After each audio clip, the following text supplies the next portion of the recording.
The courtroom smelled like polished wood and expensive cologne. 200 years of Manhattan justice distilled into mahogany and marble. Sarah Chen adjusted her glasses and tried not to look at him.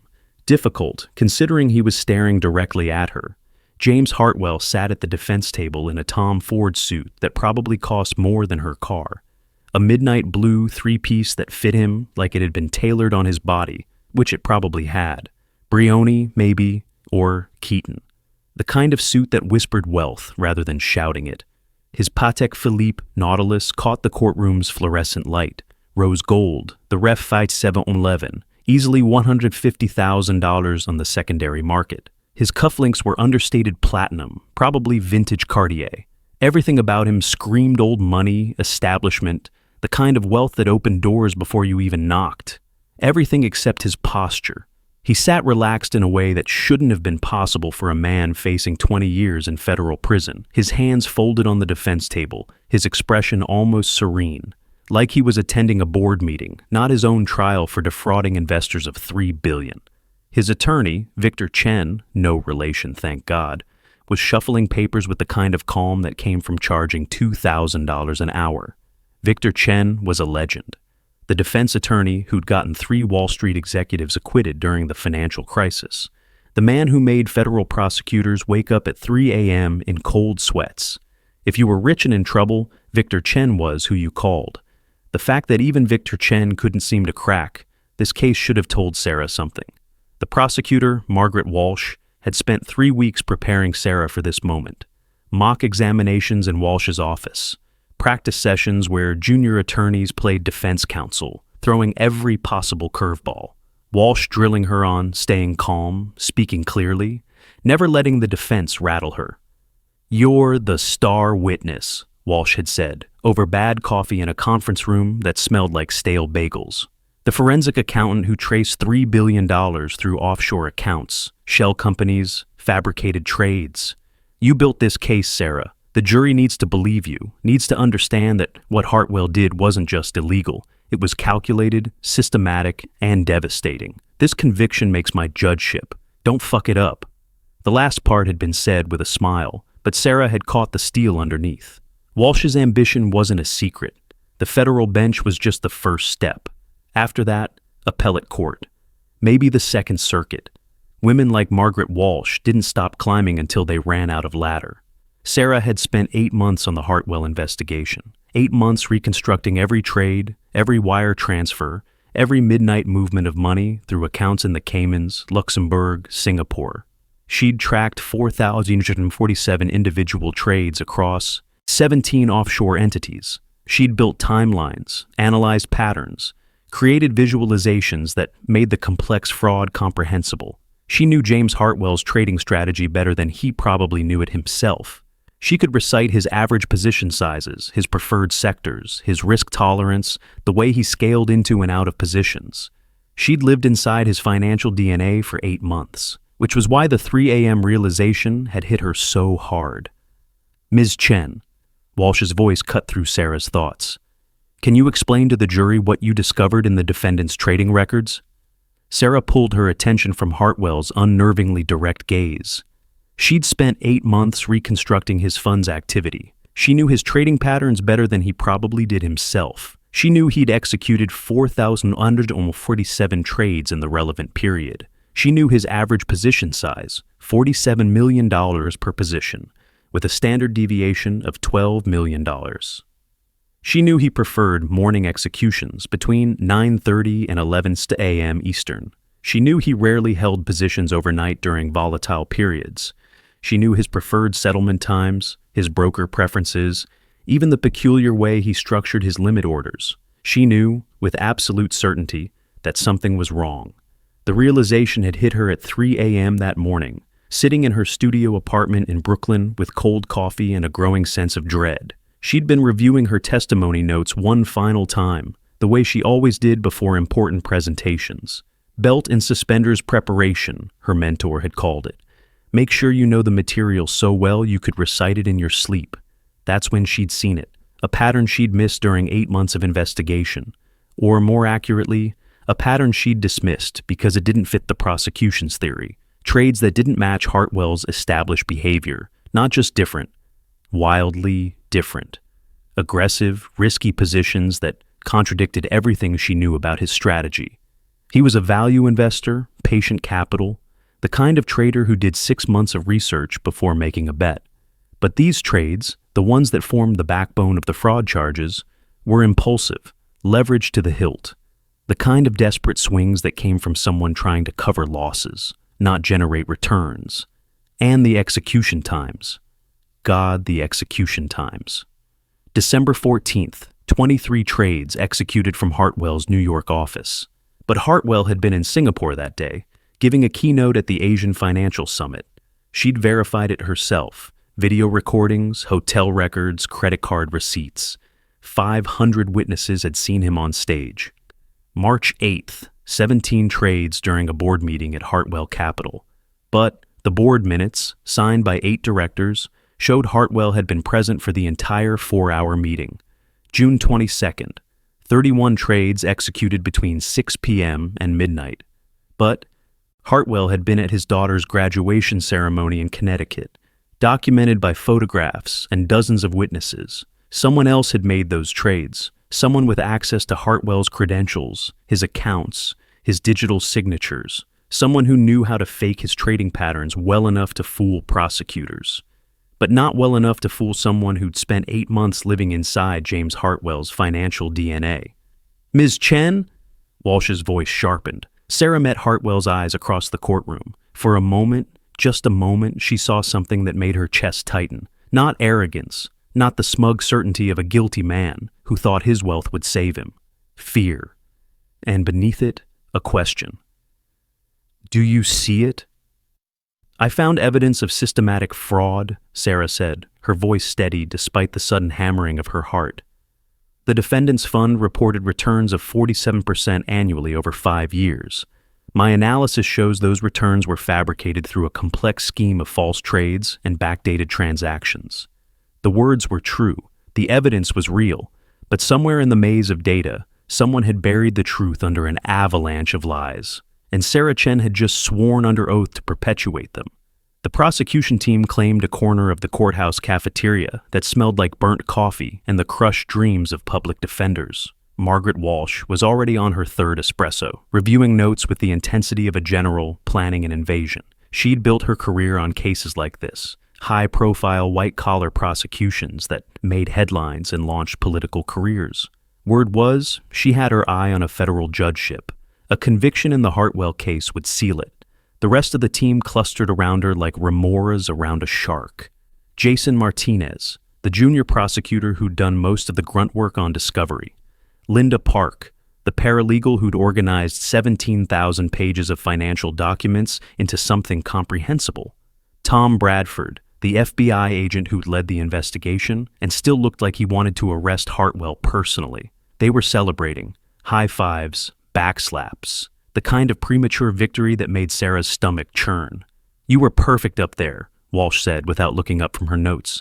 "The jury ate it up. Chen's cross-examination didn't land a single blow. We've got this." Sarah's coffee had gone cold 20 minutes ago.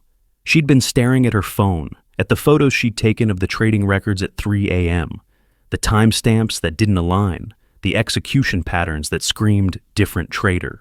The digital fingerprints of someone else's strategy buried in James Hartwell's accounts. The evidence was circumstantial, not enough to overturn 8 months of investigation, not enough to stop a trial that was already in its 4th week, but enough to make her doubt, enough to make her wonder if they'd gotten it wrong, if she'd gotten it wrong. "Margaret?" Sarah kept her voice low, aware that half the cafeteria was watching them. The Hartwell trial was the biggest case in New York. Everyone wanted to see the billionaire fall. "I need to review something in the evidence files. There's a discrepancy in the trading patterns that I—" "Discrepancy?" Walsh's head snapped up, her expression sharpening from satisfied to suspicious in a heartbeat. "What kind of discrepancy?" "The execution times on some of the trades. They don't match." "Sarah?" Walsh set down her espresso with the kind of care that suggested she wanted to throw it. "We've been over the trading records 17 times. You built the timeline. You verified every transaction. The jury heard your testimony. Do not, and I mean this, do not develop cold feet now." I'm not developing cold feet. I'm saying there's a pattern in the data that you missed during 8 months of investigation. Walsh's smile was sharp enough to cut. You're the best forensic accountant in the Southern District. If there was something to find, you'd have found it already.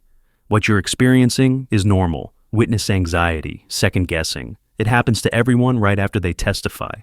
Margaret, What you need to do, Walsh interrupted, her voice dropping to a tone that was part mother, part prosecutor, is go home, get some sleep, stop overthinking. The evidence is solid. Hartwell is guilty.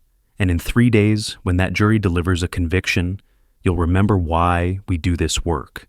Sarah wanted to argue, wanted to pull out her phone, show Walsh the timestamps, explain how the pattern recognition had nagged at her for weeks, before finally crystallizing at 3 a.m.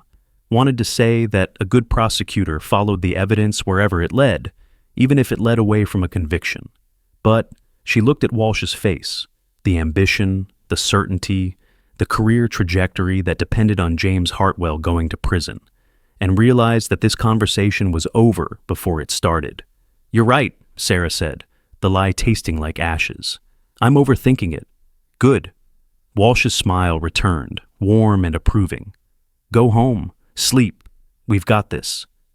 Sarah gathered her things and left the cafeteria, aware of Tom Bradford's suspicious gaze following her to the door. The FBI agent had built his reputation on the Hartwell investigation.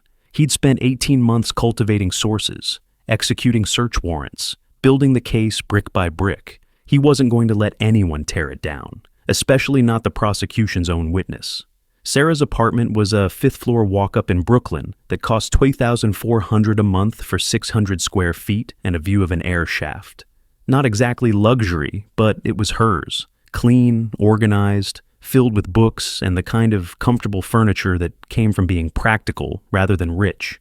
She spread the trading records across her coffee table, a printout she'd made months ago, annotated with her own handwriting, full of calculations and notes. The prosecution had the digital files, but Sarah had always been a paper person. She thought better when she could see everything at once, when she could physically arrange documents to reveal patterns. The patterns were there, unmistakable now that she was looking for them.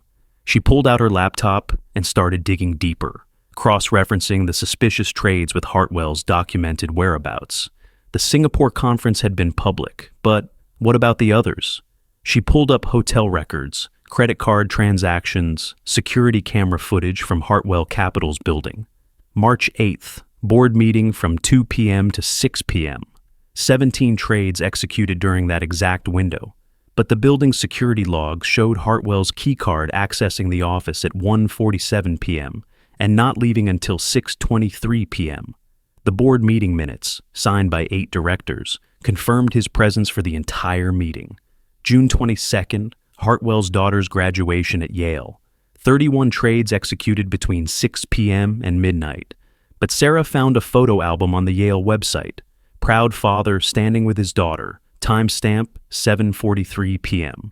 Another photo at 9:15 p.m. at the graduation dinner. His alibi was ironclad. Someone else had made those trades. The question was, who?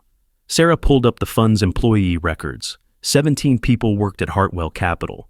Senior traders, junior analysts, back office staff. She started building profiles, looking for anyone with the access, the knowledge, and the motive to frame their boss for fraud. It took her 6 hours. 6 hours of cross-referencing trading patterns with employee time cards. 6 hours of analyzing execution styles, position sizing strategies, risk tolerances. 6 hours of doing the kind of granular forensic work that had made her the Southern District's go-to expert on financial fraud. At 11 p.m. she found him, David Palmer, Chief Financial Officer at Hartwell Capital, at 15 years with the firm. Access to every account, every password, every digital signature. The kind of trusted lieutenant who could execute trades under his boss's credentials without raising suspicion. And buried in the server migration logs, 15,000 pages of routine IT records that no one would ever read unless they knew exactly what they were looking for. Evidence that Palmer had systematically stolen Hartwell's digital certificates, used them to execute unauthorized trades, and then covered his tracks by fabricating the very records that Sarah had used to build the prosecution's case. He'd hidden it brilliantly. The paper trail led directly to Hartwell. The digital forensics confirmed Hartwell's credentials. The money had flowed through Hartwell's accounts. But the trading patterns, the actual moment-by-moment decisions, the execution timing, the risk profile, those belonged to someone else. Sarah sat back, her heart hammering. She'd just destroyed 8 months of work, undermined a federal prosecution, discovered that the man she'd helped put on trial was innocent, and she had less than 72 hours before the jury came back with a verdict that would send him to prison for 20 years. Her phone buzzed, a text from Walsh. "Sleep well. Tomorrow we rest our case. Victory is close." Sarah stared at the message, then at the evidence spread across her coffee table. The evidence that proved James Hartwell was innocent. The evidence that proved David Palmer had framed him. The evidence that, if she disclosed it, would destroy Walsh's judgeship, torpedo Bradford's reputation, and end Sarah's career as a forensic accountant. But if she stayed silent, an innocent man would go to prison. The choice should have been easy. The right thing should have been obvious. But Sarah had spent 8 months building this case. She'd testified under oath. She'd told a jury that James Hartwell was guilty of systematic fraud. And now she had to decide whether to save him or save herself. She pulled out her phone and started typing an email to Walsh, then stopped, deleted it, started again.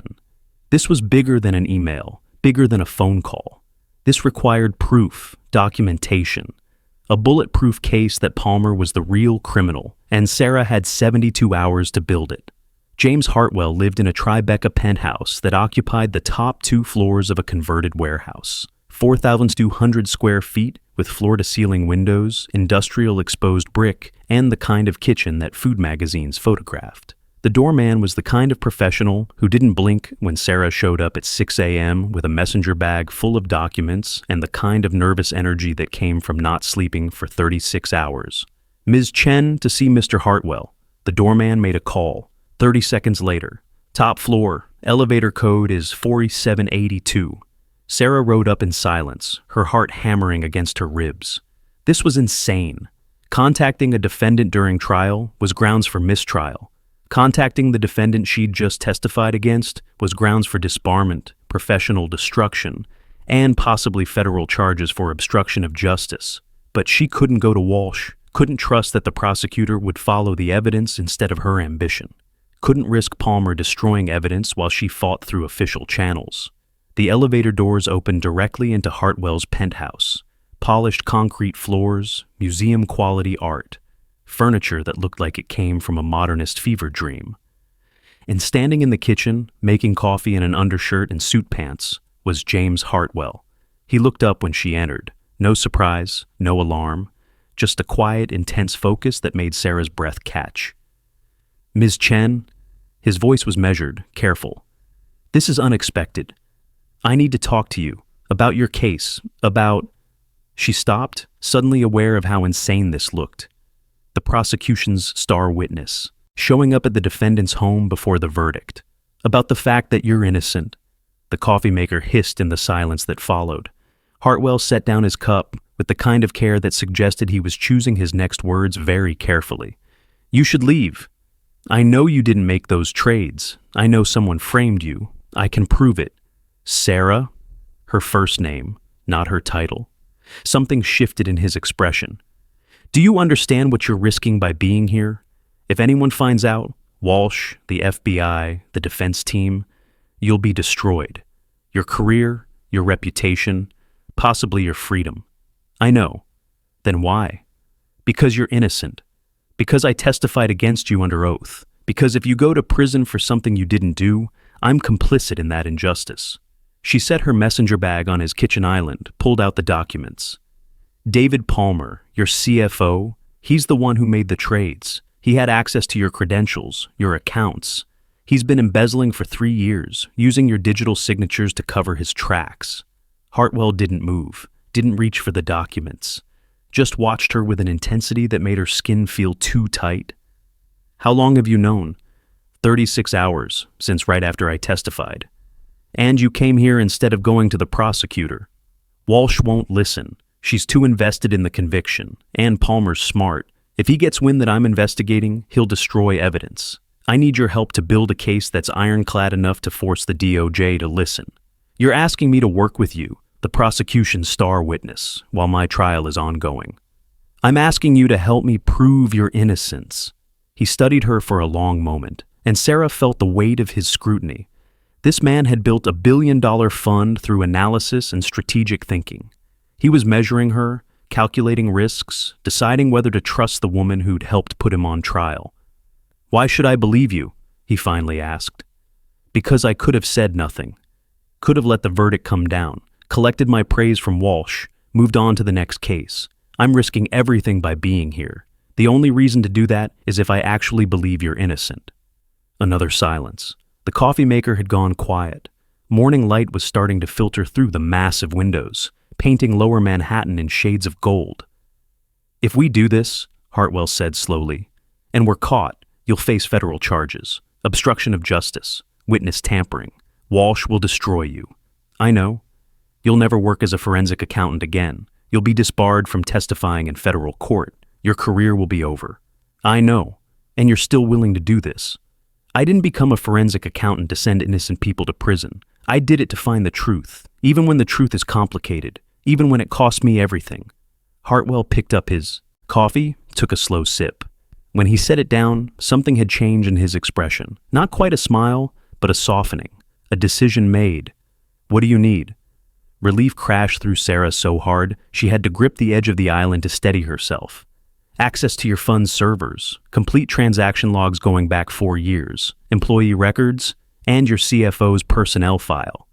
Palmer's been with me for 15 years. He's my most trusted employee, which is why he was able to steal from you, undetected." Hartwell nodded slowly, processing. Then he pulled out his phone, sent a quick text. "My assistant Marcus will meet us at the office in 30 minutes. He's the only other person with full server access besides Palmer and me. If anyone can get you what you need without tipping off Palmer, it's Marcus. You trust him? With my life, with my freedom, apparently." He met her eyes. "The question is whether I should trust you." Sarah understood what he was asking, the fundamental impossibility of their situation. She'd testified against him under oath. She'd told the jury he was guilty of fraud. And now she was asking him to believe that she'd changed her mind, that she was willing to risk everything to prove his innocence. It was insane, legally questionable, ethically complicated, and it was the only way to stop an innocent man from going to prison. "You should trust me," Sarah said quietly, "because I'm the only person who understands your trading patterns well enough to prove Palmer faked them. And because I'm the only person with enough institutional credibility that when I present evidence of your innocence, people will have to listen." Hartwell studied her for another long moment. Then he smiled, just a slight curve of his lips, but it transformed his entire face, made him look younger, less like a defendant and more like a man who Sarah suddenly realized was extremely attractive. She pushed the thought away. This was professional, strategic, not the time to notice that James Hartwell had the kind of eyes that made you want to tell him secrets, or that his voice had a low quality that did interesting things to her pulse. "Focus, Chen." "All right," Hartwell said. "Let's prove I'm innocent." Hartwell Capital occupied the 23rd floor of a building, 2 blocks from the New York Stock Exchange. Sarah had been here during the initial investigation, had walked these halls with FBI agents, had cataloged documents and seized computers, and treated every surface like a crime scene. Now she was here at 7 a.m. on a Saturday with the defendant himself, breaking approximately 17 federal laws and possibly committing career suicide. The office was empty, except for Marcus Chen, 50s Chinese-American, impeccably dressed in weekend casual that probably cost more than Sarah's monthly rent. He shook her hand with the kind of grip that suggested he'd sized her up and found her acceptable. "Marcus has been with me for 15 years, Hartwell said. "He knows everything about the fund, everything about me. If anyone can navigate the server architecture and get you what you need, it's him." "And you're comfortable with this?" Sarah asked Marcus directly. "If anyone finds out you helped me?" "I've been James's assistant for 15 years, through 2 divorces, 3 SEC investigations, and more congressional inquiries than I can count." Marcus's voice was calm, measured. If you're going down, I'm already complicit. Better to go down proving his innocence than standing by while he goes to prison for something he didn't do. Sarah felt a rush of gratitude for this man she'd just met. Thank you. Don't thank me yet. Let's see what we can find. Marcus led them to a server room that looked like something from a sci-fi movie, racks of blinking equipment, temperature controlled at 65 degrees, the gentle hum of millions of calculations happening every second. The FBI imaged all of this during their initial investigation, Marcus explained, pulling up a terminal, but they were looking for evidence of fraud. They weren't looking for evidence of someone else committing fraud under James's credentials. Exactly. Sarah pulled out her laptop, connected to Marcus's terminal. I need to see the complete audit logs, every login, every trade execution, every system access over the past 4 years. That's millions of records. I know, but there's a pattern. Palmer had to access the system to execute trades. He had to use James's credentials, which means he had to log in as James. But he couldn't be in 2 places at once, so when he executed trades while James was provably elsewhere, there should be forensic evidence of the credentials spoofing.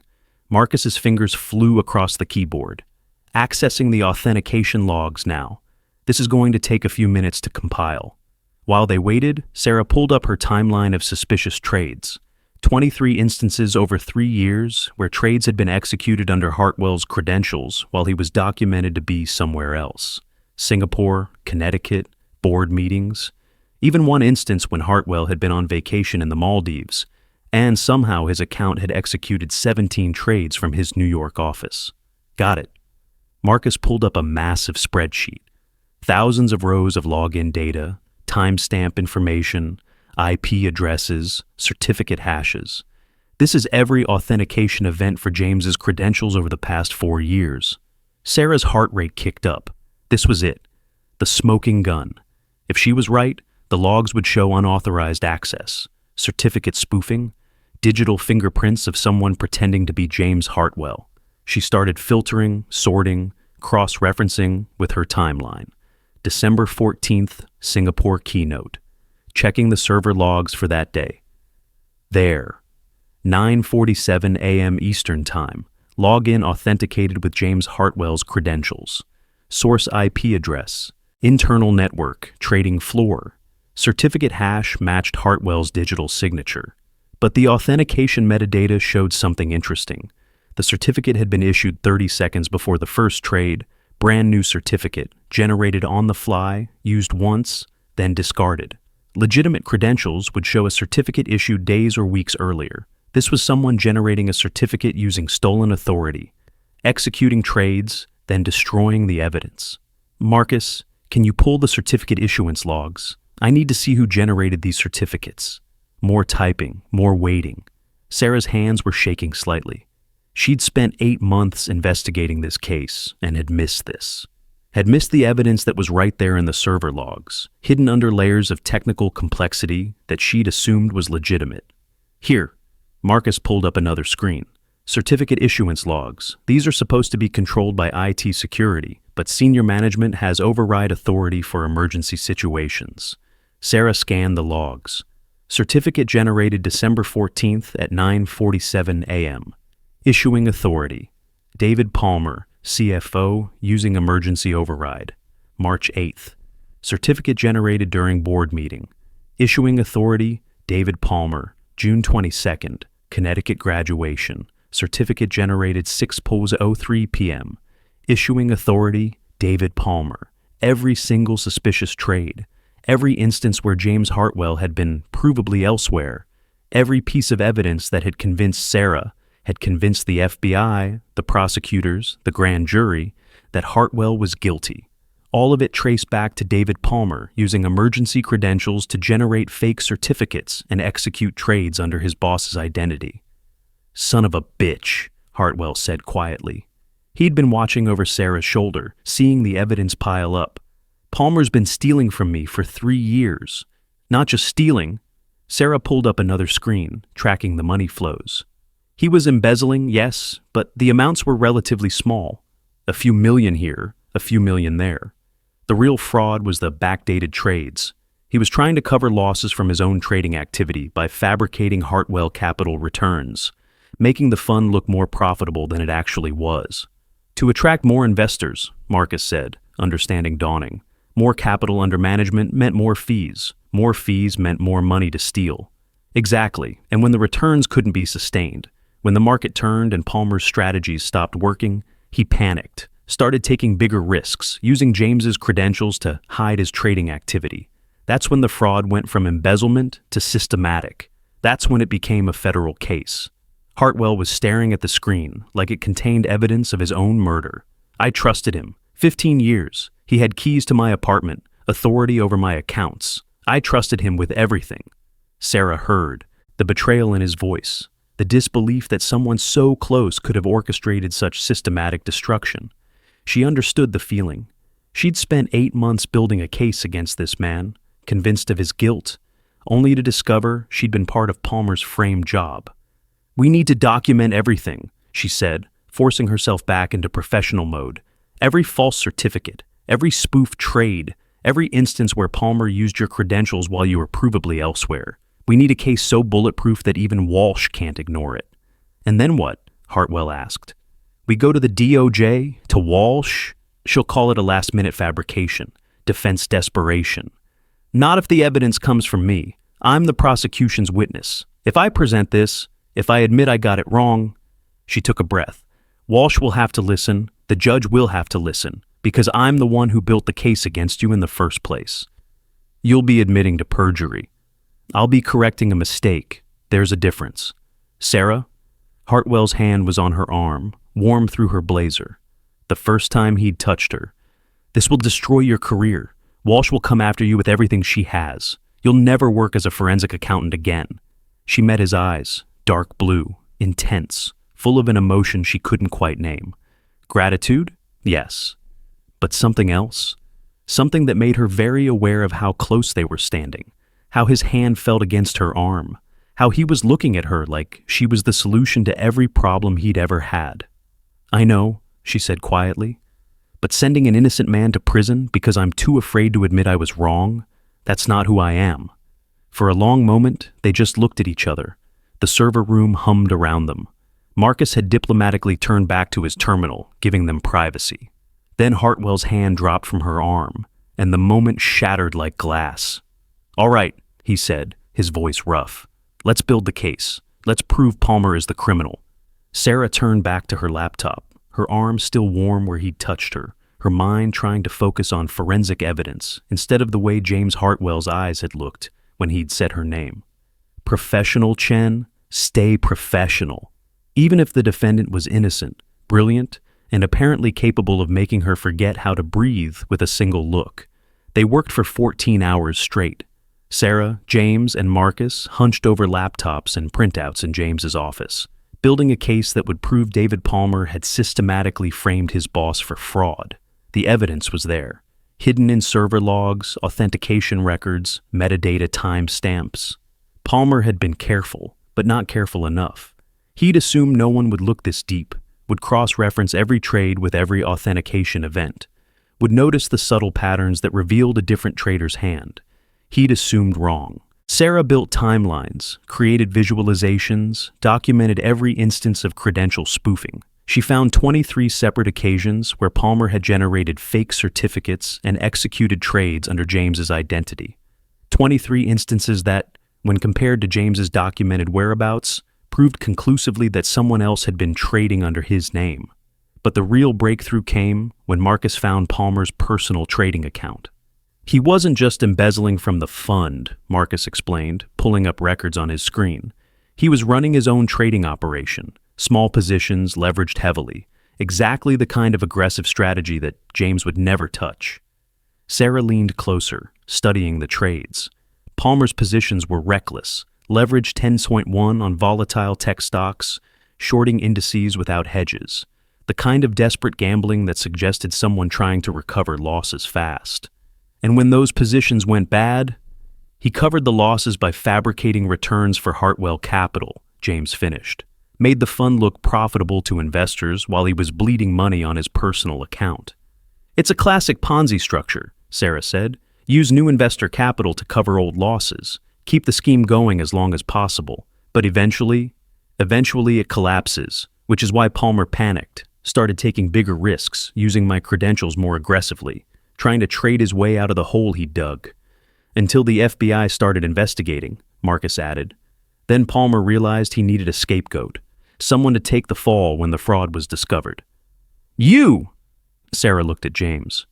He set you up, used your credentials for the most egregious trades, made sure the paper trail led directly to you, probably even tipped off the FBI anonymously once he'd established enough evidence. James's expression was unreadable. 15 years. I mentored him, promoted him, trusted him with everything. I'm sorry. The words felt inadequate. I'm sorry I didn't see it sooner. I'm sorry I testified against you. You were following the evidence. Palmer buried his tracks well. It took someone with your expertise to uncover it. Someone with my expertise helped put you on trial in the first place. And now someone with your expertise is going to prove I'm innocent. He met her eyes across the desk, and Sarah felt that pull again. The awareness of him as more than just a defendant, more than just a case. She was acutely conscious of how late it was, how they had been working side by side for hours, how his shirt sleeves were rolled up, and his hair was slightly mussed from running his hands through it, how he'd ordered dinner from some place that delivered perfect sushi even at 10 p.m., and they'd eaten it at his desk while building timelines. How he was looking at her right now like she was the most important person in his world. Stop it, Chen. Professional boundaries. But her body wasn't listening. Her pulse was doing interesting things. Her skin felt warm. And when James smiled at something Marcus said, Sarah found herself watching his mouth and thinking thoughts that had nothing to do with forensic accounting. I think we have enough, Marcus said, breaking the spell. Enough to prove Palmer was the one committing fraud. Enough to prove James was framed. Enough to take to Walsh, Sarah agreed, forcing herself to look at her laptop instead of James. I'll request an emergency meeting, present the evidence, explain that I made a mistake in my testimony. She's not going to be happy, James warned.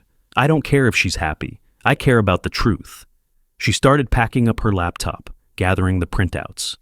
It was after midnight.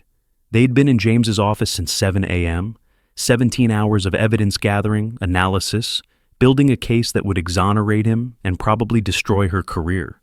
Worth it. James walked her to the elevator. They stood in the empty hallway, the building silent around them.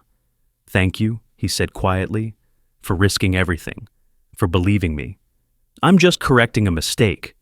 You're saving my life. There's a difference. The elevator dinged. Doors opened. Sarah stepped inside, then turned back. James was watching her with an expression she couldn't quite read. Gratitude, yes. But also something else, something that made her breath catch. I'll call you tomorrow, she said, after I talk to Walsh. Good luck. The doors started to close. At the last second, James reached out, stopped them. Sarah, her name and his voice did things to her pulse. Whatever happens, thank you for caring about the truth more than your career, for being exactly who you are.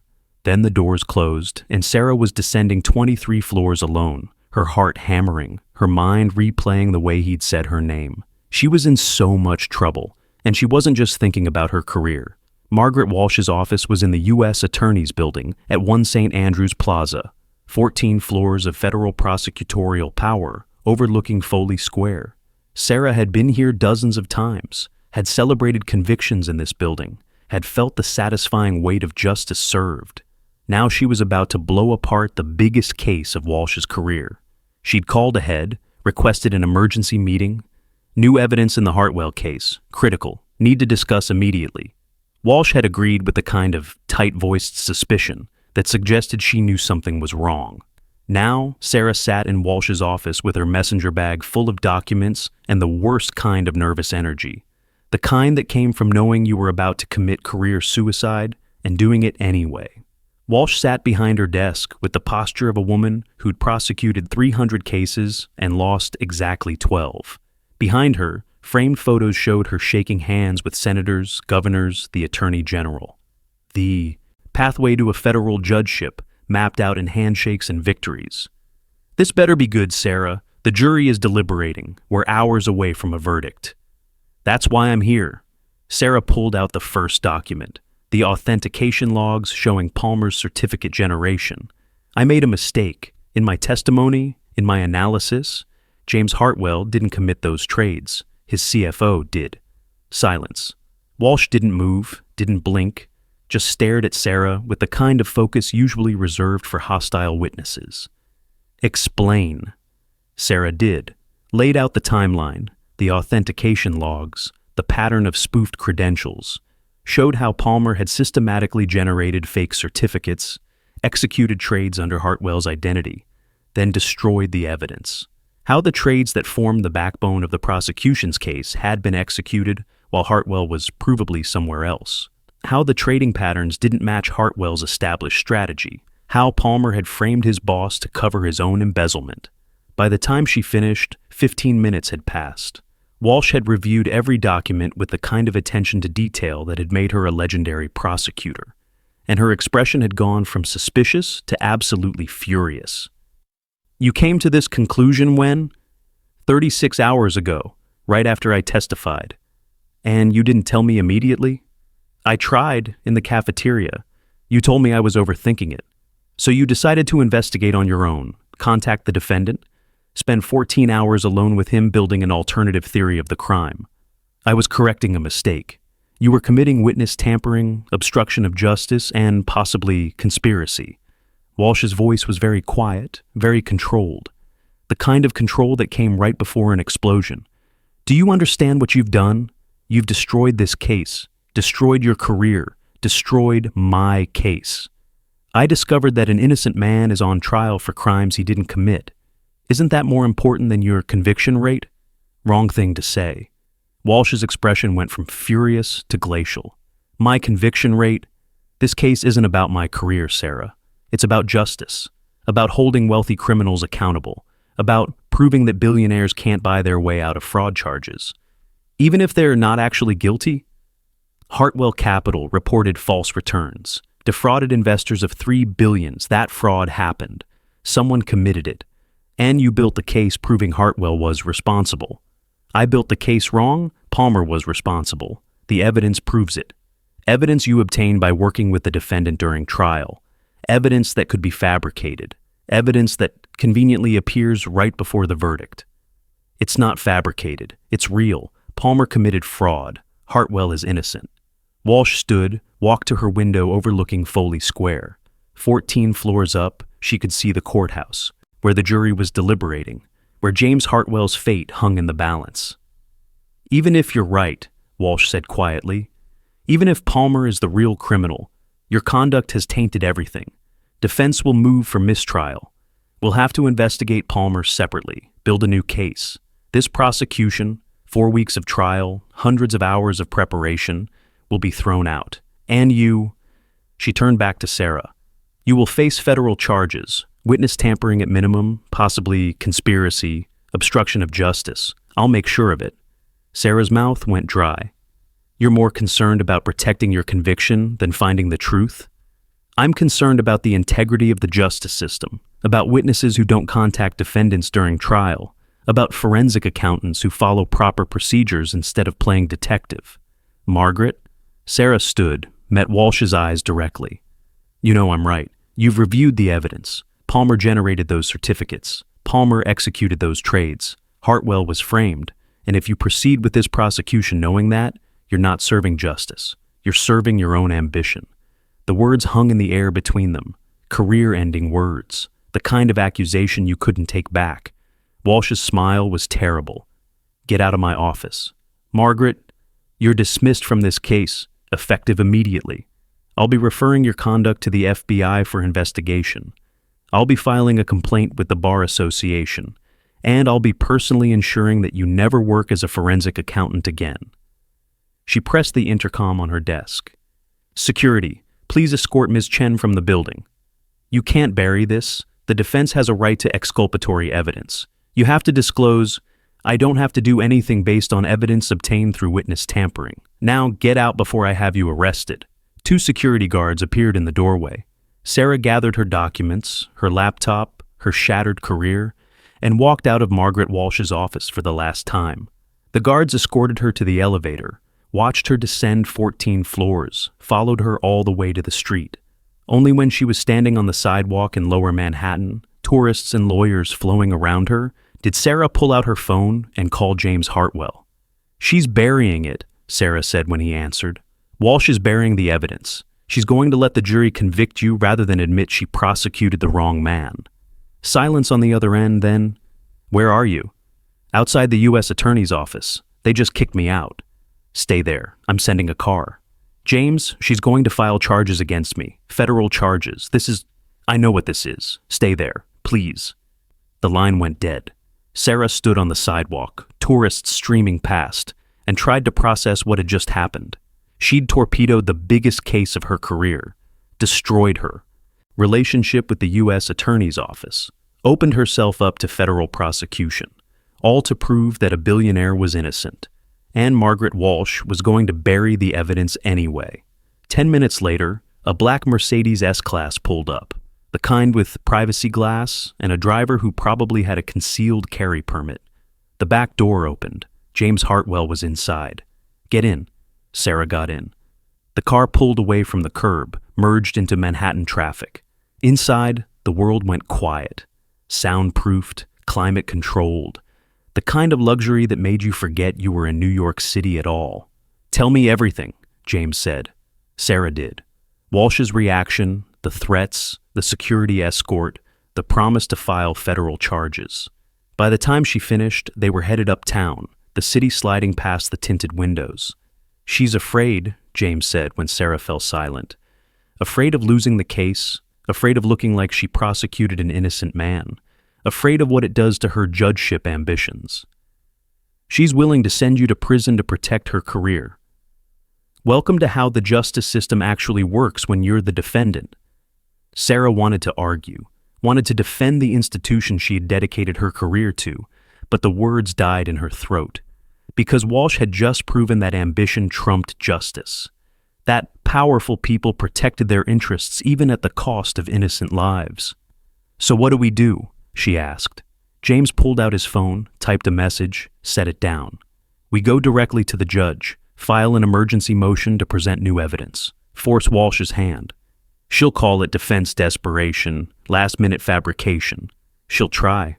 But the evidence is real. The authentication logs don't lie. And you," he met her eyes, "you're the prosecution's star witness. If you present this evidence, if you publicly admit you got it wrong, the judge will have to listen. I'll be admitting to perjury. You'll be correcting a mistake. There's a difference.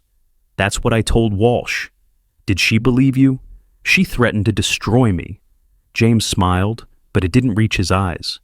"Then let's make sure she fails." The car pulled up outside a building Sarah recognized. Victor Chen's law office.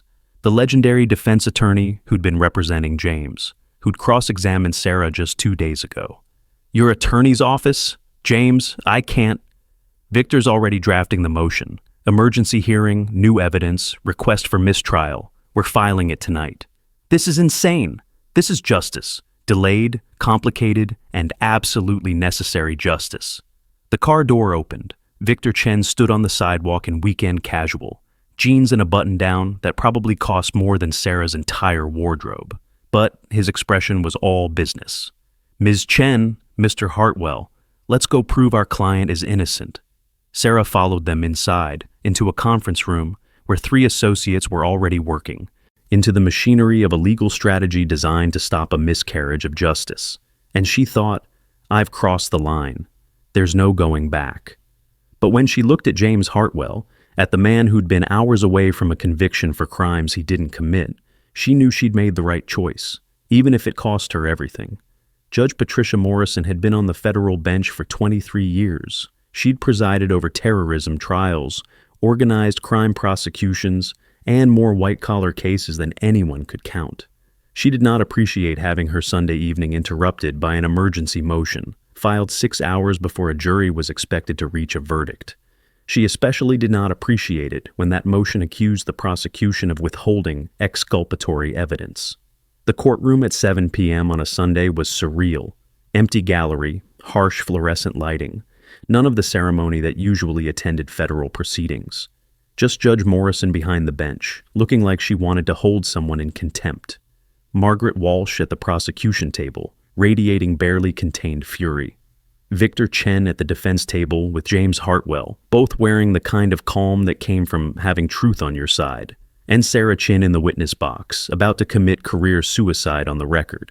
"Ms. Chen," Judge Morrison said, her voice carrying the weight of 2 decades of judicial authority. "You were the prosecution's expert witness in this case. You testified under oath that the defendant committed systematic fraud. Now you're here, 36 hours after that testimony, claiming you were wrong. Explain." Sarah took a breath. This was it. The moment where she either saved James Hartwell or destroyed what was left of her credibility. "Your Honor, I made a critical error in my analysis. After providing my testimony, I reviewed the trading patterns one final time and discovered discrepancies I had previously missed. The trades that formed the basis of the fraud charges were executed while Mr. Hartwell was provably in other locations. Singapore, Connecticut, in board meetings with witnesses. The trading patterns also don't match his established investment strategy. And you concluded what, exactly? That someone else executed those trades using Mr. Hartwell's credentials. Someone with access to his accounts and the technical knowledge to forge his digital signatures." Walsh was on her feet. "Your Honor, this is outrageous. The defense is attempting to manufacture reasonable doubt through fabricated evidence and coaching of a prosecution witness." "Ms. Walsh, I'll hear from you in a moment. Sit down." Morrison's voice could have frozen nitrogen. Walsh sat. "Ms. Chen, continue." Sarah pulled out the first document. "Your Honor, these are authentication logs from Hartwell Capital's servers. They show that on December 14th, 17 trades were executed under Mr. Hartwell's credentials at 9:47 a.m. Eastern Time. But these logs also show that a new security certificate was generated just 30 seconds before the first trade, generated by David Palmer, the fund's CFO, using emergency override authority. She walked the judge through the evidence. December 14th, March 8th, June 22nd. 23 instances where Palmer had generated fake certificates, executed trades under Hartwell's identity, then covered his tracks. Morrison reviewed each document with the kind of attention that made Sarah remember why she respected the federal judiciary. This was a judge who cared about evidence, about truth, about getting it right. "Ms. Walsh," Morrison said when Sarah finished, "did you know about this evidence?" "The evidence was obtained through improper contact between Ms. Chen and the defendant. It's tainted, Your Honor, inadmissible." "That's not what I asked. Did you know about David Palmer's use of emergency certificate authority?" "The FBI examined all authentication logs during their initial investigation. They found no evidence of wrongdoing." "Because they weren't looking for it," Sarah interjected. "They were investigating Mr. Hartwell, not his CFO. The evidence was buried in the server migration logs. 15,000 pages of routine IT records that no one would read unless they were specifically looking for patterns of credential spoofing." Morrison looked at Walsh. "Ms. Walsh, is it true that Ms. Chen attempted to discuss this discrepancy with you before seeking evidence independently?" Walsh hesitated. "She mentioned something about trading patterns. I told her it was witness anxiety. Normal second-guessing after testimony." "Did you investigate her concerns?" "There was no basis to." "Did you investigate her concerns, yes or no?" "No, Your Honor." "And when she presented you with this evidence yesterday, what was your response?"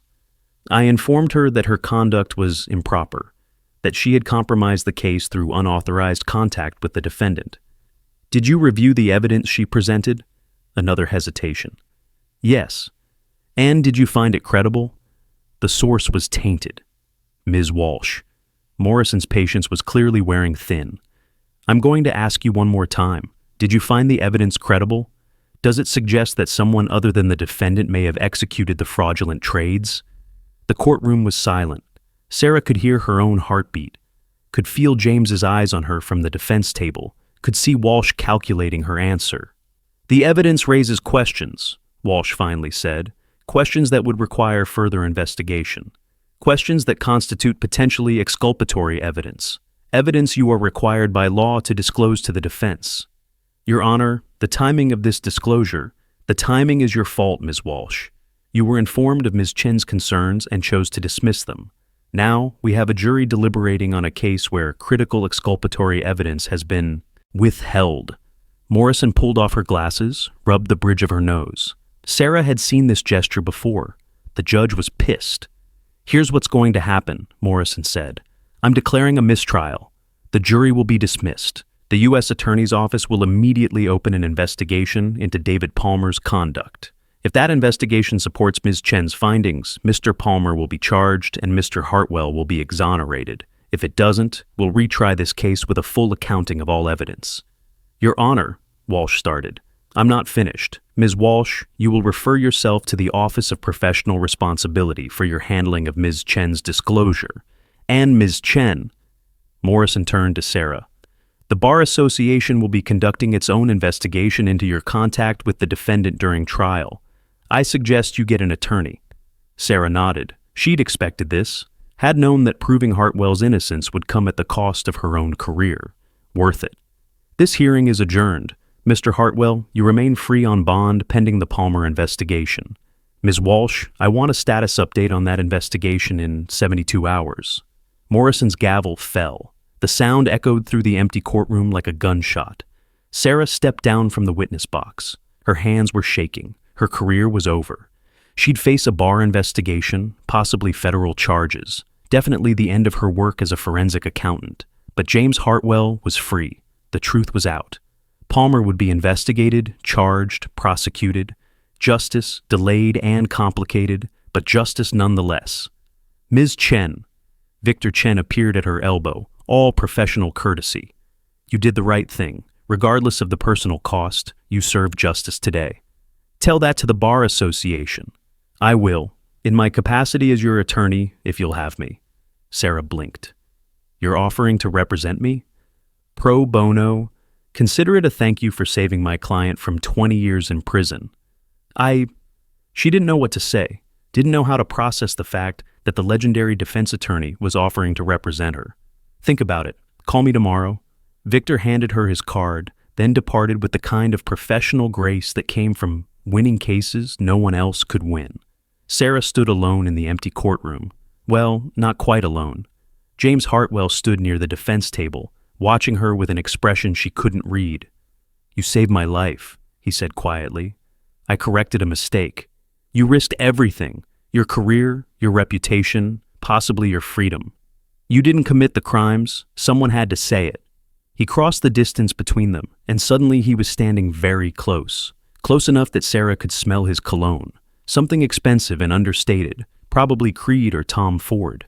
Close enough that she could see the exhaustion around his eyes, the relief warring, ain't with concern. "Thank you," he said, "for believing me, for caring more about the truth than your career, for being exactly who you are. You already thanked me, in the elevator. I'm thanking you again, because I'm not sure you understand what you did. You didn't just save me from prison. You restored my faith that there are people in the world who will do the right thing even when it costs them everything." His hand came up, gentle against her cheek. The touch sent electricity down Sarah's spine. "James, I know, it's complicated. You were the prosecution's witness. I was the defendant. There are ethical boundaries, professional lines, a dozen reasons why this—" He stopped, his thumb brushing her cheekbone. "Why this probably shouldn't happen." "Probably?" Her voice came out breathless. "Definitely." But he wasn't moving away. "You're about to face a bar investigation. I'm about to be vindicated in the biggest fraud case in New York. The media will have a field day. There will be accusations of impropriety, suggestions that we what?" Sarah wasn't sure when she'd put her hand on his chest, but she could feel his heartbeat through the expensive cotton of his shirt, fast, like hers. "That I helped you because I was attracted to you? That this was all some elaborate scheme? Something like that. Let them talk. We know the truth." The truth. His smile was soft, complicated. The thing that brought us together in the first place. And then he was kissing her, soft at first, tentative, like he was asking permission. Sarah answered by pressing closer, by threading her fingers through his hair, by kissing him back with all the pent-up tension of the past 3 days. The kiss deepened. His hand slid to her waist, pulling her against him. Sarah forgot they were in a federal courthouse. forgot that she was about to face career-destroying investigations, forgot everything except the feel of his mouth on hers, the solid warmth of his body, the way he kissed her like she was the answer to every question he'd ever had. When they finally broke apart, both breathing hard, James rested his forehead against hers. "This is insane," he murmured. "Completely. You're going to face federal scrutiny, media attention, bar investigations." "I know. And I'm about to be exonerated in a fraud trial where you were the star witness. The optics are terrible. I don't care about optics. You should. Your career is over anyway." Sarah pulled back enough to meet his eyes. "Walsh made that clear. I torpedoed the biggest case in the Southern District, contacted a defendant during trial, helped build an alternative defense. Even if I'm technically right, even if I saved an innocent man, I've burned every bridge in federal law enforcement. So, what are you going to do?" "I have no idea." The admission should have terrified her. Instead, she felt oddly free. Maybe private sector forensic accounting, maybe consulting, maybe I'll write a book about how the prosecution gets it wrong sometimes. James smiled. "I know some publishers and a lawyer who's very good at managing media attention. Victor's already agreed to represent me. Then you're in excellent hands."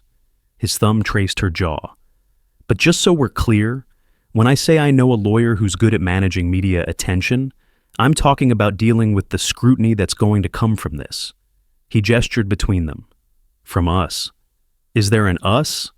"I'd like there to be, if you're interested. I know the timing is terrible and the circumstances are complicated, and there are about 17 reasons why we should wait until after all the investigations are finished."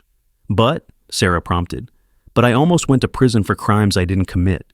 I almost lost everything, and you're the person who saved me, who believed in the truth enough to risk your career, who kissed me in a federal courthouse like you didn't care about professional boundaries." His smile was devastating. "I'm not interested in waiting for the perfect moment. I'm interested in not wasting another second of the life you gave back to me." Sarah understood exactly what he meant. The trial had been a reckoning for both of them, a reminder that life was fragile, that justice was complicated, that sometimes the right thing cost everything, and that sometimes, in the middle of the mess, you found someone worth fighting for. "So where do we start?" she asked. "Dinner, tomorrow night, somewhere quiet where we can talk, without the threat of federal prosecution hanging over us." "Federal prosecution is still definitely hanging over me." "Fair point. Dinner anyway?" "Yes." His smile transformed his face, made him look younger, less like a defendant who'd just escaped conviction and more like a man who'd just been given a second chance. "Good. Now let's get out of this courthouse before Morrison changes her mind and holds us both in contempt." They left together, walking out of the federal courthouse into a Manhattan evening that smelled like rain and possibility. Sarah's phone was already buzzing with messages. Walsh's office, the Bar Association, probably half the media outlets in New York. But for right now, walking down the courthouse steps with James Hartwell's hand in hers, Sarah didn't care about any of it. She'd done the right thing, saved an innocent man, served justice even when it cost her everything. And somehow, in the middle of the disaster, she'd found someone who made her believe that doing the right thing was always worth it, even when the price was steep. The story broke at 11 p.m. Federal fraud trial ends in mistrial after prosecution. Witness recants testimony. By midnight, it had metastasized into a full-scale media-feeding frenzy. Cable news picked it up. Financial networks led with it. Twitter exploded with takes ranging from heroic whistleblower to defense conspiracy to proof the system is broken. Sarah's phone had become unusable. 300 missed calls, 700 texts. Her email inbox had crashed. Reporters were staked outside her apartment building in Brooklyn. She was in James's penthouse, watching the coverage on his 85-inch television while drinking wine that cost more than her rent. Unprecedented move by the prosecution's star witness. Raises serious questions about prosecutorial misconduct. Sarah Chen, the forensic accountant who built the case against Hartwell, now claims he's innocent. Legal experts are divided on whether Chen's conduct constitutes witness tampering or heroic truth-telling. James muted the television. "You should probably stop watching." "I can't look away. It's like watching my career burn down in real time."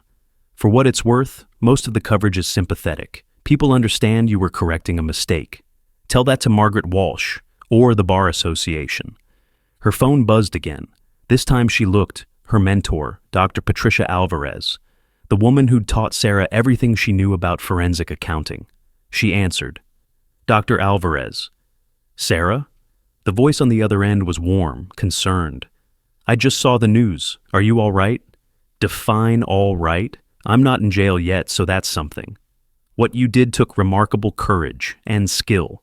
Finding that pattern in the authentication logs, that's PhD-level forensic work. It's also career-ending misconduct, according to Walsh. Walsh is protecting her own ambitions. You serve justice. There's a difference. I'm not sure the Bar Association will see it that way. The Bar Association will see what they're shown, and what they'll be shown is that you discovered exculpatory evidence and immediately disclosed it, at great personal cost, to prevent a wrongful conviction. That's not misconduct. That's heroism. Sarah felt tears prick her eyes. She'd expected condemnation from her mentor, not support. Thank you for believing me.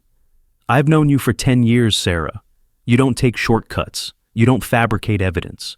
If you say Palmer framed Hartwell, then Palmer framed Hartwell, and anyone who says otherwise doesn't know you. They talked for 20 more minutes, about the evidence, about Walsh's reaction, about what came next. By the time Sarah hung up, she felt marginally better. Marginally.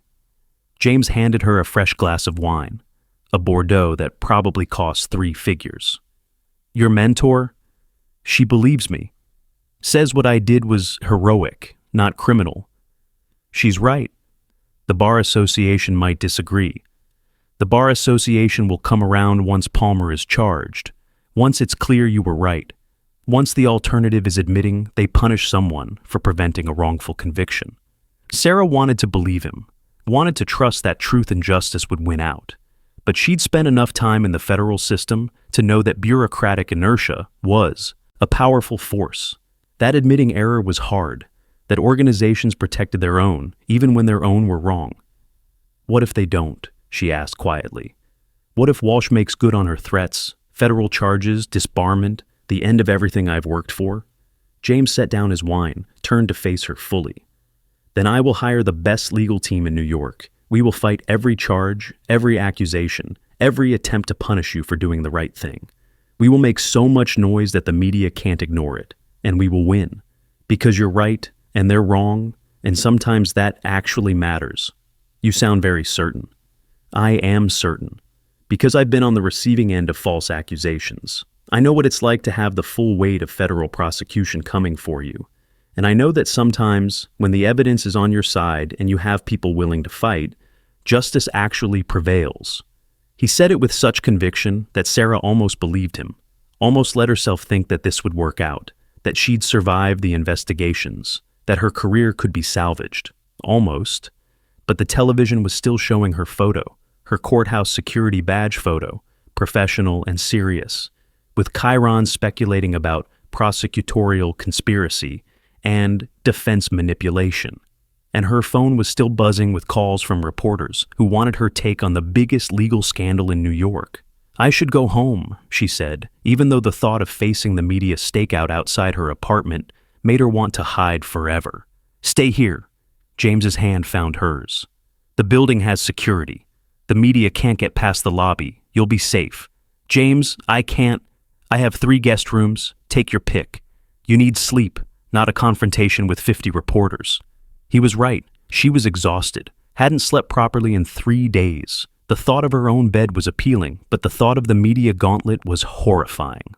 Okay, she said. Thank you. He showed her to a guest room that was larger than her entire apartment. King bed, ensuite bathroom with a rainfall shower, windows overlooking Lower Manhattan. Someone, Marcus probably, had already set out fresh towels, toiletries, even pajamas in her size. If you need anything, I'm just down the hall, James said from the doorway. And Sarah, you did the right thing. No matter what happens next, you saved an innocent man. That matters. Thank you for believing me, for all of this. He smiled, soft and genuine. Get some sleep. Tomorrow we deal with whatever comes next. After he left, Sarah stood at the window and looked out at the city. Somewhere down there, Margaret Walsh was probably strategizing her next move.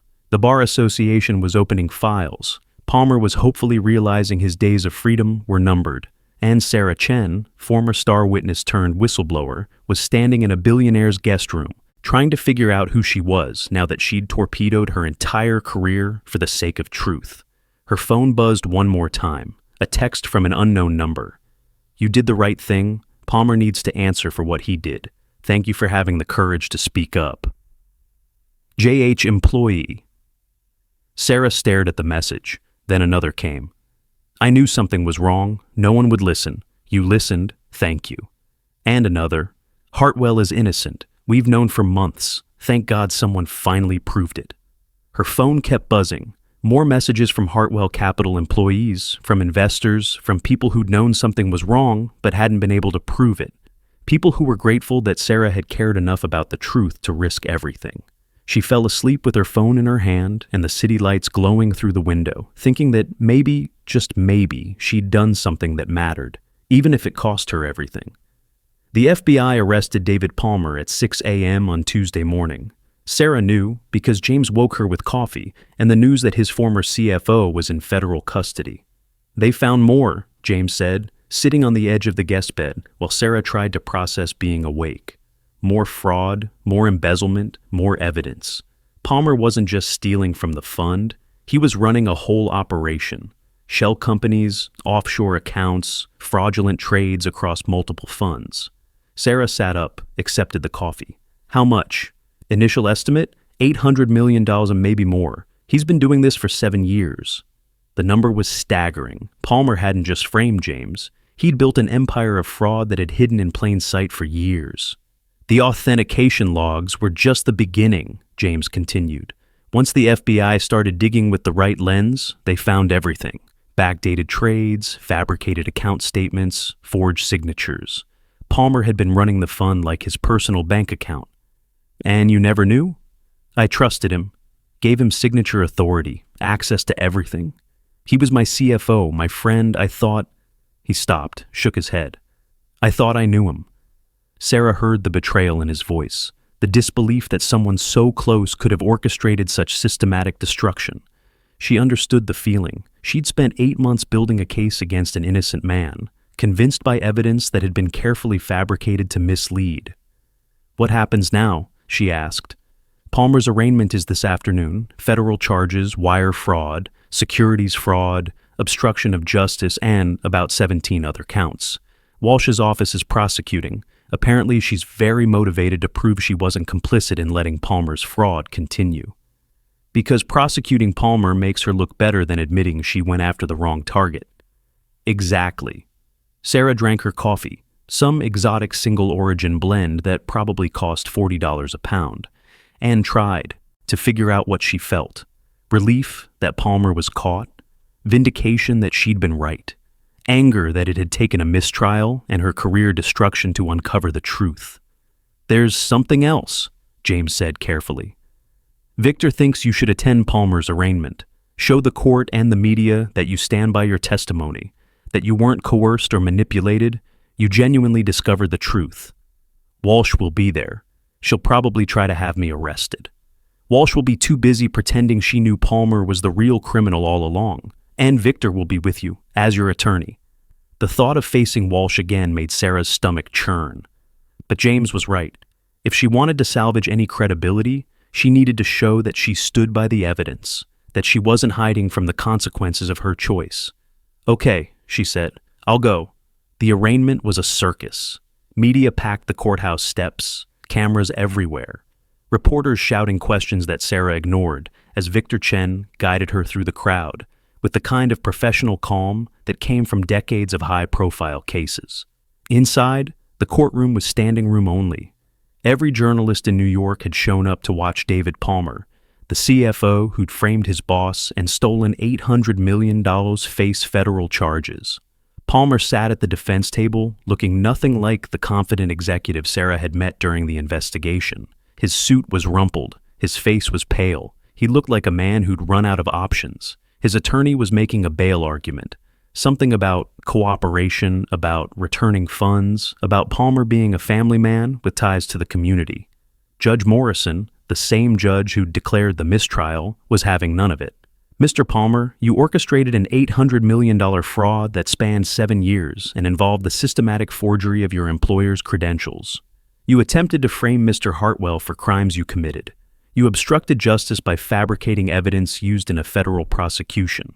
The government's bail arguments are compelling. You are remanded to custody pending trial. The gavel fell. Palmer's face went gray. U.S. Marshals approached to take him into custody, and Palmer's eyes found Sarah's across the courtroom. For a moment, they just looked at each other. The forensic accountant who'd uncovered his fraud. The criminal who'd nearly gotten away with it. Then Palmer was being led away, and Sarah was left wondering how many other frauds were hiding in plain sight, protected by trust and complexity and the assumption that successful people couldn't possibly be criminals. Outside the courthouse, the media scrum was even worse. But this time, Victor Chen stopped on the steps. Ms. Chen will make a brief statement. Sarah hadn't planned on saying anything, but Victor gave her an encouraging nod, and she realized this was her chance to control the narrative, to explain, in her own words, why she'd done what she'd done. 3 days ago, I testified in federal court that James Hartwell had committed fraud. I was wrong. I made a critical error in my analysis. And when I discovered that error, I immediately disclosed it to the prosecution and the court. David Palmer, not James Hartwell, committed the fraud. The evidence proves it. And I would rather destroy my career than participate in sending an innocent man to prison. That's all I have to say. Questions erupted, dozens of reporters shouting at once. But Victor was already guiding her down the steps, toward a waiting car, away from the chaos. James was waiting inside the car. You did great. I barely said anything. You said exactly what you needed to say, that you made a mistake, you corrected it, and you stand by the truth. The car pulled away from the courthouse. Sarah watched the media frenzy recede in the side mirror, watched the courthouse disappear behind them, and felt something shift in her chest. She'd survived the worst of it. Palmer was caught. James was exonerated. Her career was still in ruins, but at least the truth was out. What now? She asked. Now? James smiled. Now I take you to lunch, somewhere quiet, somewhere we can actually talk without reporters or prosecutors or federal investigations interrupting us. That sounds nice. It will be. I know a place. The place was a private dining room at 11 Madison Park, the kind of restaurant that had 3 Michelin stars and a wait list measured in months. But apparently when you were a newly exonerated billionaire, you could get a table anywhere. The room was intimate, space for 8, but set for just 2. Floor-to-ceiling windows overlooking Madison Square Park. A menu that was probably going to cost more than Sarah's monthly rent. This is too much, she said. This is lunch, with someone who saved my life. I corrected a mistake. You keep saying that. I don't think you understand the magnitude of what you did. James leaned forward, his expression serious. You destroyed your career to save mine. You stood up to federal prosecutors. You risked criminal charges. You walked into my home at 6 a.m. with evidence that could have been fabricated, that you'd obtained through questionable means. And you said, I believe you're innocent. Do you know how rare that is? How extraordinary? Sarah felt her cheeks heat. I was just following the evidence. No, you were following your conscience. The evidence could have been wrong. The timeline could have been coincidental. Palmer could have been a red herring. But you believed in the truth enough to risk everything, and that... He stopped, his voice rough. That saved me, not just from prison, from losing faith that justice was possible. The sommelier arrived with wine, a vintage that Sarah didn't recognize, but that James clearly knew. They made small talk while courses arrived, tiny, perfect bites of food that were more art than sustenance. And slowly, carefully, they talked about what happened next. The bar investigation will take months, Sarah said over a course that involved duck and cherries and some kind of foam. They'll interview witnesses, review evidence, determine whether my conduct violated professional ethics. Victor thinks they'll clear you, eventually. Victor's optimistic. Victor's experienced. He knows how these things work. And in the meantime, I'm unemployable. No federal prosecutor will hire me. No law firm will touch me. I'm the forensic accountant who switched sides mid-trial.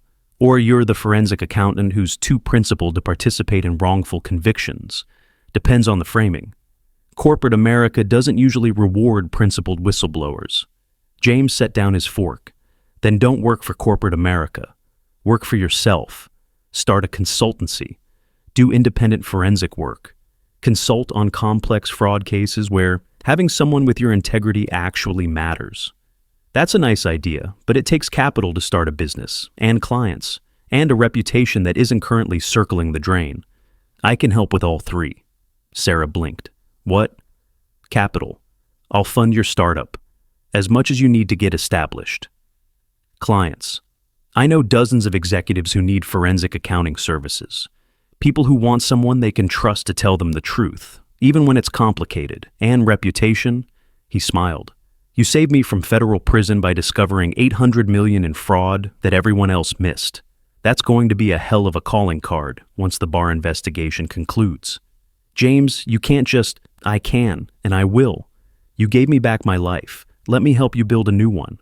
The offer was generous, almost too generous. The kind of thing that would raise eyebrows, that would invite speculation about improper relationships and undue influence. But it was also practical. Sarah did need capital, did need clients, did need a way to rebuild after the destruction of her federal career. I'll think about it, she said carefully. That's all I ask. They finished lunch discussing strategy, how to position her new consultancy, which markets to target, how to handle the media attention. By the time dessert arrived, something involving chocolate and gold leaf that was almost too pretty to eat, Sarah felt marginally better about her future. Marginally. There's one more thing, James said as they were preparing to leave. The fund, Hartwell Capital. I'm rebuilding it from scratch. New structure, new oversight, complete transparency. The opposite of what Palmer did. That's good. And I'd like you to join as Chief Compliance Officer. Not now, after the Barr investigation concludes. But eventually, if you're interested. Sarah stared at him. You want me to work for you? I want you to work with me. Build something better. Use your skills to prevent the kind of fraud that Palmer committed. Make sure that what happened to me never happens to anyone else. That's a remarkable offer. It's a practical one. I need someone I can trust, someone who won't steal from me, won't frame me, won't put ambition above integrity. And you've proven you're exactly that person. I destroyed your fund's prosecution. You saved my life. There's a difference. Sarah looked at him across the table, at the billionaire who'd been hours from conviction, who'd trusted her with evidence that could have destroyed him, who was now offering her a job that could rebuild her career. And she realized that somewhere in the past week, he'd stopped being just a defendant and started being something else, something that made her pulse kick up when he smiled, something that made her acutely aware of his hands, his voice, the way he looked at her like she was the most important person in his world, something dangerous. I'll think about that too, she said carefully. Good, take your time. The offer stands for as long as you need. They left the restaurant and stepped into a Manhattan afternoon that had turned sunny and warm. Spring in New York, full of possibility, and the sense that anything could happen. James's driver was waiting, but James waved him off. Walk with me? Sarah nodded, and they set off across Madison Square Park. Just two people walking through Manhattan. Not a billionaire and a forensic accountant, not a defendant and a witness, just them. Can I ask you something? Sarah said as they walked past the fountain. Anything. Why did you trust me? When I showed up at your penthouse at 6 a.m. with evidence, you could have called your lawyer, thrown me out, assumed it was a trap. Why did you believe me? James was quiet for a moment, watching the park flow around them. Tourists, locals, children playing, the endless motion of the city. Because you were terrified, he finally said.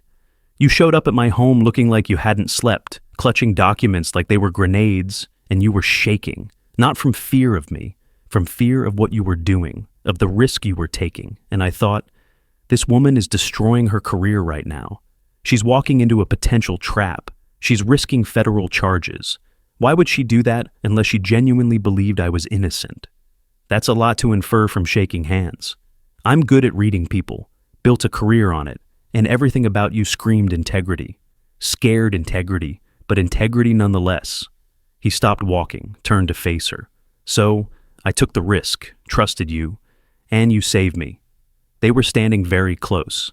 Sarah could smell his cologne again, that expensive understated scent that made her think of boardrooms and private clubs and the kind of wealth that didn't need to announce itself. She was acutely aware of his eyes, dark blue, intense, focused entirely on her.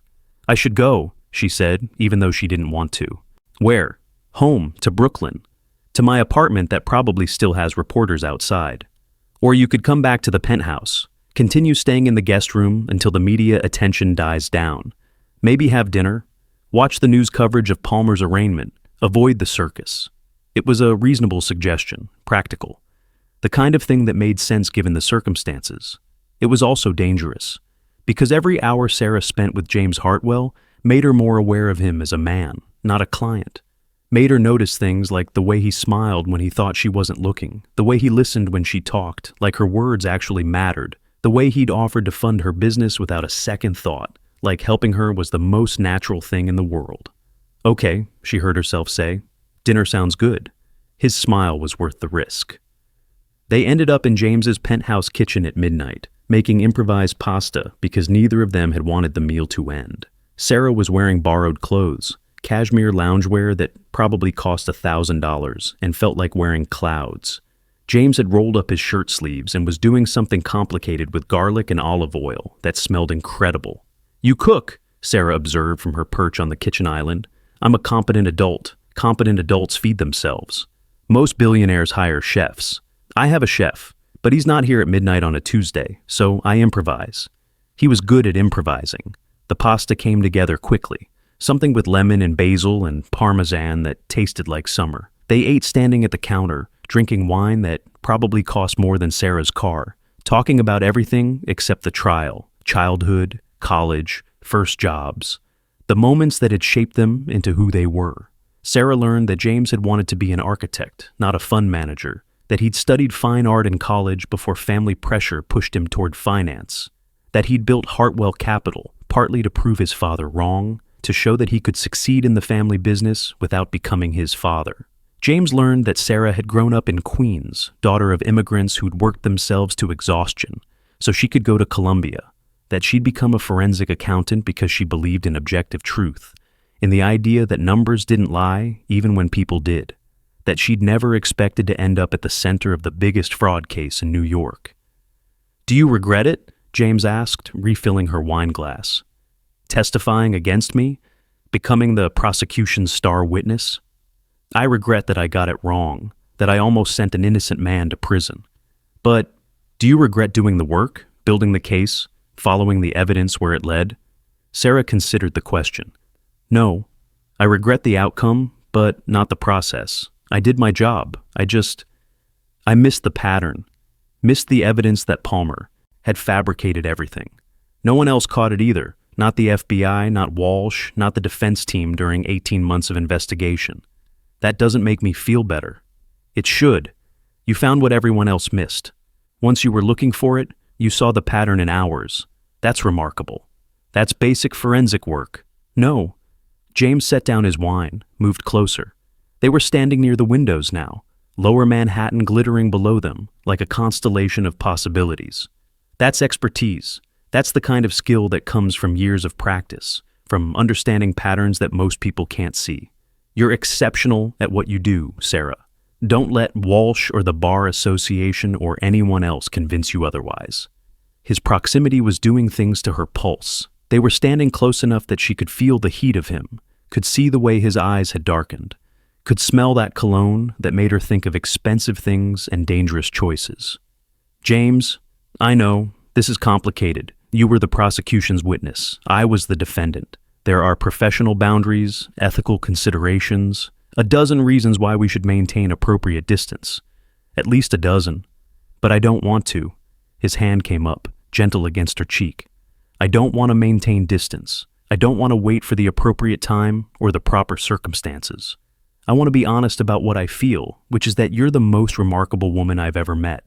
You're brilliant, principled, brave, and you saved my life. And I'd like to kiss you, if you're amenable to that." Sarah's breath caught. This was insane. She was facing a Bar investigation.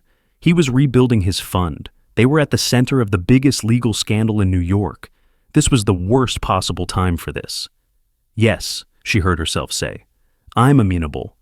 He kissed her softly at first, tentative, like he was asking permission. Sarah answered by pressing closer, by sliding her arms around his neck, by kissing him back with all the pent-up tension of the past week. The kiss deepened. His hands found her waist, pulled her against him.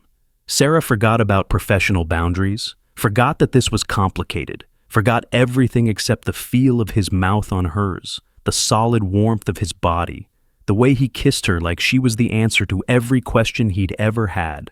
When they finally broke apart, both breathing hard, James rested his forehead against hers. "This is a terrible idea," he murmured. "Absolutely terrible. The media will have a field day. Prosecution witness falls for defendant. The headlines write themselves. I don't care. You should. Your reputation is already destroyed. Might as well get something good out of the wreckage." He laughed, soft and genuine, and kissed her again. Slower this time, deeper. The kind of kiss that suggested they had all the time in the world and intended to use it. Sarah lost track of how long they stood there, wrapped around each other with Manhattan glittering below them. Lost track of everything except the feeling of his hands in her hair, his mouth on hers, the way he held her like she was precious. When they finally pulled apart, reality came crashing back. The bar investigation, the media attention, the ethical minefield they were navigating. "I should probably go to the guest room," Sarah said, even though she didn't want to. Probably, but he wasn't letting go. "This is complicated. Everything worth having is complicated. James, I know. We need to be careful, strategic. We can't give Walsh ammunition to claim you were compromised, that your testimony was influenced by personal feelings." He stepped back, creating distance between them that felt like miles. "But just so we're clear, this is happening. Us. Once the investigations are over, once the dust settles, once we can be together without it destroying what's left of your career, this is absolutely happening." Sarah smiled despite everything. "Confident, certain, because you're the person who saved my life, who believed in truth even when it cost you everything, who kissed me like you meant it, and I'm not letting that go. What if the bar investigation goes badly? What if Walsh makes good on her threats? Then I hire better lawyers. We fight harder, and we win. Because you did the right thing, and sometimes that actually matters." He said it with such conviction that Sarah almost believed him, almost let herself think that this would work out, that they'd survive the investigations, that being together was actually possible. Almost. "Good night, James." "Good night, Sarah." She walked to the guest room on shaky legs, her lips still tingling from his kiss, her mind replaying the way he'd looked at her like she was the answer to everything. She was in so much trouble, and it had nothing to do with the bar investigation. The New York State Bar Association hearing took place 6 weeks later in a conference room that smelled like old law books and institutional authority.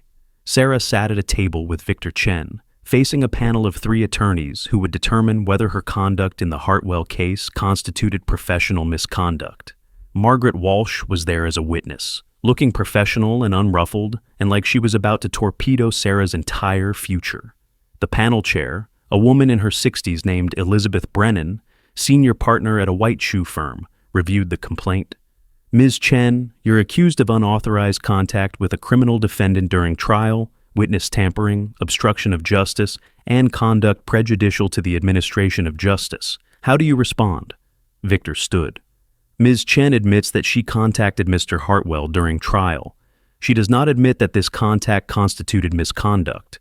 Ms. Chen discovered exculpatory evidence and, when the prosecution refused to investigate, took appropriate steps to prevent a wrongful conviction. By working with the defendant to build an alternative defense," Walsh interjected, "by spending 14 hours alone with him, gathering evidence that conveniently supported his innocence, by compromising her objectivity as an expert witness. By following the evidence," Victor countered, "by discovering that David Palmer had systematically framed her client, Mr. Hartwell, through credential spoofing and fabricated trades, evidence that has since been corroborated by FBI investigation and led to Palmer's arrest on $800 million in fraud charges. Brennan looked at Sarah. Ms. Chen, walk us through your decision-making process. When did you first suspect that your testimony was incorrect? Sarah had prepared for this, had spent hours with Victor rehearsing her answers, but sitting in front of the panel with Walsh's hostile gaze boring into her, the words still felt inadequate. Immediately after I testified, I reviewed my notes and noticed discrepancies in the trading patterns. Trades executed while Mr. Hartwell was provably in other locations. Execution styles that didn't match his established strategy. I brought these concerns to Ms. Walsh, who dismissed them as witness anxiety. That's not, Walsh started. Ms. Walsh, you'll have your turn, Brennan said sharply. Continue, Ms. Chen. I spent the next 36 hours conducting additional analysis. I discovered that the trades in question had been executed using security certificates generated by David Palmer, Hartwell Capital's CFO, through Emergency Override Authority. This suggested that someone other than Mr. Hartwell had made those trades. When I attempted to bring this evidence to Ms. Walsh a second time, she threatened to file charges against me for interfering with the prosecution. Because your conduct was interfering, Walsh said. You contacted the defendant. You worked with him to build an alternative theory. You compromised the case. I prevented a wrongful conviction, Sarah shot back, which I thought was the point of the justice system. Brennan held up a hand. Let's address the core issue. Ms. Chen, you admit you contacted Mr. Hartwell during trial, correct? Yes. And you admit you worked with him and his assistant to gather evidence from Hartwell Capital's servers? Yes, because Ms. Walsh refused to investigate, because the prosecution was hours away from putting an innocent man in prison. Because I believed, still believe, that preventing wrongful convictions is more important than maintaining prosecutorial convenience. One of the other panelists, a man in his 70s named Robert Hayes, leaned forward. Ms. Chen, do you understand why there are rules against witness contact with defendants? Why those boundaries exist? To prevent corruption of testimony, to ensure witnesses aren't influenced by the parties they are testifying about. Exactly, and yet, you violated those rules. How can we trust that your discovery of exculpatory evidence wasn't manufactured? That you weren't influenced by Mr. Hartwell during your 14 hours alone with him? Because the evidence is real. Victor slid a document across the table. This is the FBI's corroboration of Ms. Chen's findings. They examined the same authentication logs, reached the same conclusions, and discovered an additional $800 million in fraud committed by David Palmer. The evidence isn't manufactured. It's been independently verified by federal investigators. Hayes reviewed the document. The FBI corroborated your findings after the mistrial was declared. That doesn't address whether your contact with the defendant was appropriate. With respect, Sarah said, I disagree. The question isn't whether my conduct was conventional. The question is whether it was necessary to prevent an innocent man from being wrongfully convicted. I discovered evidence that James Hartwell was framed by his CFO. I brought that evidence to the prosecution, who refused to investigate. My only remaining option was to work with the defendant to prove his innocence. Your only remaining option was to follow proper procedures, Walsh said coldly. File a motion with the court, request an independent investigation, not run your own unauthorized forensic audit using the defendant's servers, which would have taken weeks during which Palmer could have destroyed evidence, weeks during which the jury could have returned a guilty verdict. I made a strategic decision to act quickly and decisively. You made a decision that destroyed my case, Walsh snapped, her professional veneer finally cracking. 4 weeks of trial, hundreds of hours of preparation, a conviction that would have... She stopped, clearly realizing she'd said too much. A conviction that would have what? Sarah asked quietly. Advanced your judicial ambitions, looked good on your resume. Is that what this is about? You'd rather send an innocent man to prison than admit you prosecuted the wrong person.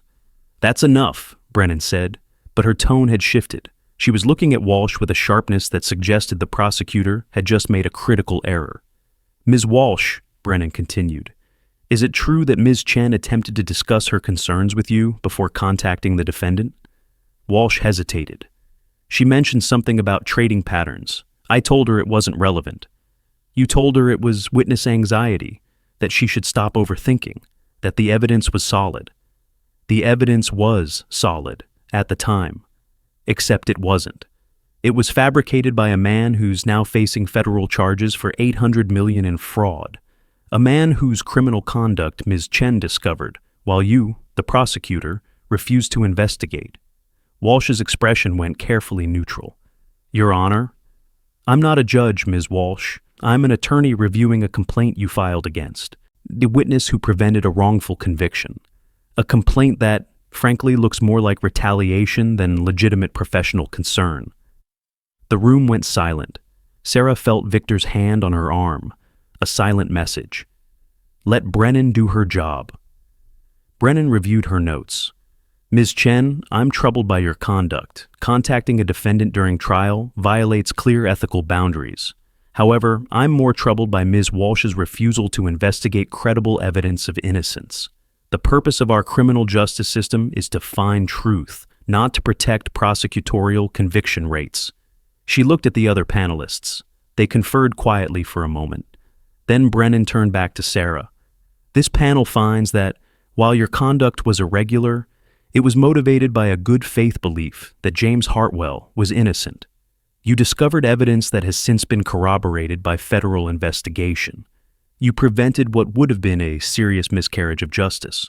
While we cannot condone unauthorized contact with defendants, we recognize that, in this particular circumstance, conventional procedures would have been inadequate. Sarah's heart was hammering. This was it, the moment where her career either ended or was salvaged. Therefore, this panel declines to impose discipline. You will be required to complete a continuing legal education course on professional ethics and witness conduct, but you will not be disbarred, suspended, or subject to formal discipline. This complaint is dismissed. Relief crashed through Sarah so hard she nearly collapsed. Victor's hand tightened on her arm. Thank you, Sarah managed. Brennan wasn't finished. Ms. Walsh, this panel recommends that the U.S. Attorney's Office review its procedures for handling witness concerns. Had you investigated Ms. Chen's initial disclosure, this entire situation could have been avoided. Your refusal to do so reflects poorly on your office and raises questions about prosecutorial judgment. Walsh's face went white. That's all, Ms. Walsh. You're dismissed. The hearing adjourned. Sarah stood on shaky legs, accepted Victor's handshake, and walked out of the conference room feeling like she'd just survived something profound. James was waiting in the hallway. He'd attended as a supporting witness, but hadn't been called to testify. Now he looked at her with an expression that made her breath catch. Dismissed, no discipline. She couldn't quite believe it. I heard. Congratulations. They stood in the hallway with lawyers and clerks flowing around them, and Sarah felt the weight of the past 2 months finally lifting. She'd been cleared. Walsh had been rebuked. Palmer was in custody. James was free. And somehow, impossibly, she'd survived with her career intact. Buy you lunch? James offered. Lunch sounds perfect. 6 months later, Sarah's life looked nothing like she'd expected. She'd left federal forensic work and started her own consultancy, Chen Forensic Analytics, operating out of a small office in Midtown that James had helped her lease. The clients came slowly at first, then faster as word spread about the forensic accountant, who'd discovered $800 million in fraud that everyone else had missed. She specialized in complex financial investigations for corporations that wanted the truth, even when the truth was ugly. She'd consulted on 3 major cases in 6 months, including one that led to the resignation of a Fortune 500 CFO. She was building a reputation, different from her federal career, but no less important. Maybe more important, because now she answered to herself. Now she could follow the evidence wherever it led without worrying about prosecutors or political ambitions or institutional pressure. David Palmer had been convicted on all charges and sentenced to 25 years in federal prison. His victims were still trying to recover their losses, but at least the fraud had stopped. At least the truth was out. Margaret Walsh had been passed over for her federal judgeship. Officially, it was due to concerns about her judgment in the Hartwell case. Unofficially, everyone knew she'd been torpedoed by the bar panel's rebuke. She was still a federal prosecutor, but her trajectory had stalled, probably permanently.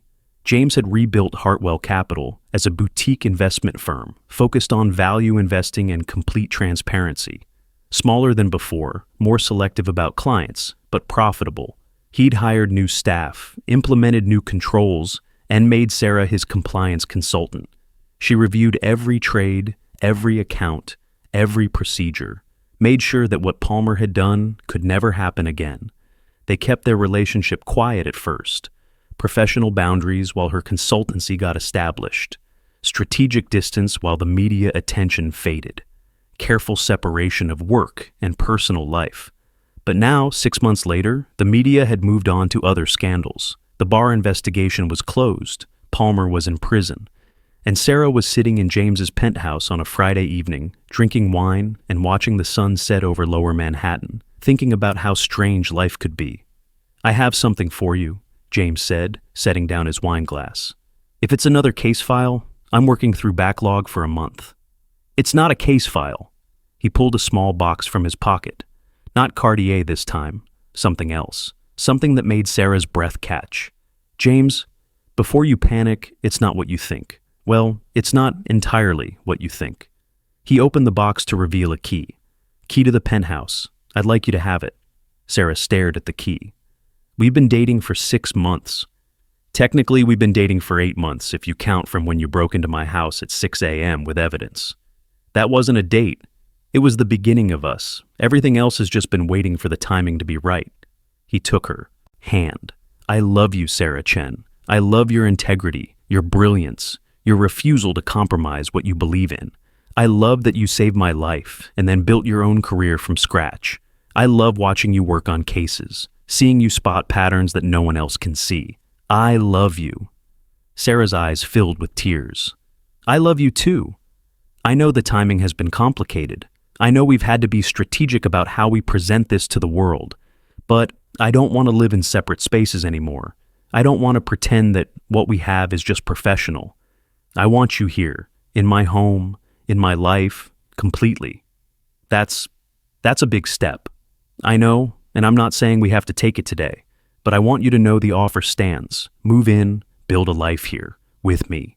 Sarah looked at the key in her hand, then at the man holding it out, the billionaire who'd been hours from prison, who'd trusted her when no one else would, who'd helped her rebuild after her career imploded, who kissed her at 3 a.m. like she was the most important thing in his world. "Yes," she said. "Yes, I'll move in." His smile was devastating. Yeah, my lease is up in 2 months anyway, and honestly, your shower is better than my entire apartment." He laughed and pulled her close, kissed her with the kind of certainty that came from knowing they'd survived the worst and come out stronger. "There's one more thing," he said against her lips. "If it involves more real estate, I'm not sure I can handle it. It involves a ring, but not today, not yet." He pulled back enough to meet her eyes. "I want to marry you, Sarah. I want to build a life with you. I want to wake up next to you for the rest of my life, but I want to do it right. I want to wait until your business is established, until we've been living together long enough that no one can claim it's rushed, until the timing is perfect. Perfect timing is overrated. Maybe, but you deserve the proposal you want, not the one I can give you now. So I'm asking you to be patient, to move in, to build this life with me, and to trust that when the time is right, when we're both ready, I'm going to ask you properly." Sarah felt tears slip down her cheeks. "That's the most ridiculous thing I've ever heard. Is that a yes?" "That's a yes." He kissed her again, deeper this time, and Sarah felt the future settling into something real, something possible. They'd survived a fraud trial, a Barr investigation, media scrutiny, and professional destruction. They'd rebuilt careers and reputations from scratch. They'd proved that sometimes, not always, but sometimes, doing the right thing actually mattered. And they'd found each other in the middle of the chaos. "I love you," Sarah murmured against his mouth. "I love you too. Thank you. For saving me. For building this with me. For being exactly who you are." Sarah's morning routine had changed considerably since moving into the penthouse. She woke to sunrise over the East River, filtered through floor-to-ceiling windows that made Lower Manhattan look like a painting. James was usually already up. He was a morning person in a way that Sarah would never understand, making coffee in that ridiculous La Cornue range that cost more than her first car. This morning, she found him at the kitchen island with the Wall Street Journal and 2 cups of Blue Mountain coffee. He looked up when she entered, and his smile was still enough to make her breath catch. "Morning." "Morning." She accepted the coffee, kissed him, settled onto the stool next to his. "What's the damage?" "Markets are up. Tech sector is rallying. Your former colleague at the Southern District just made headlines for prosecuting a cryptocurrency fraud." "Anyone I know?" "Jason Martinez, Walsh's junior prosecutor."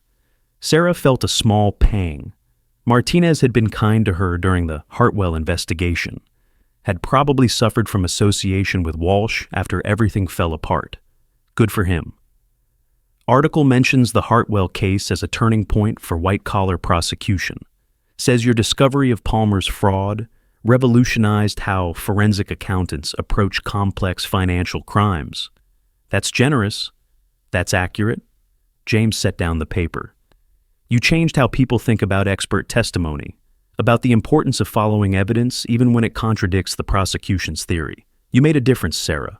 She wanted to deflect, but he was right. Her consultancy had grown steadily. She had 4 full-time employees now, a waiting list of corporate clients, and a reputation as the forensic accountant who wouldn't be bullied by anyone, not prosecutors, not defense attorneys, not executive management who wanted convenient answers instead of true ones. She'd built something real, something that mattered. "Speaking of making a difference," James said, pulling out his phone, "I have a meeting with the board this afternoon. Final vote on the acquisition.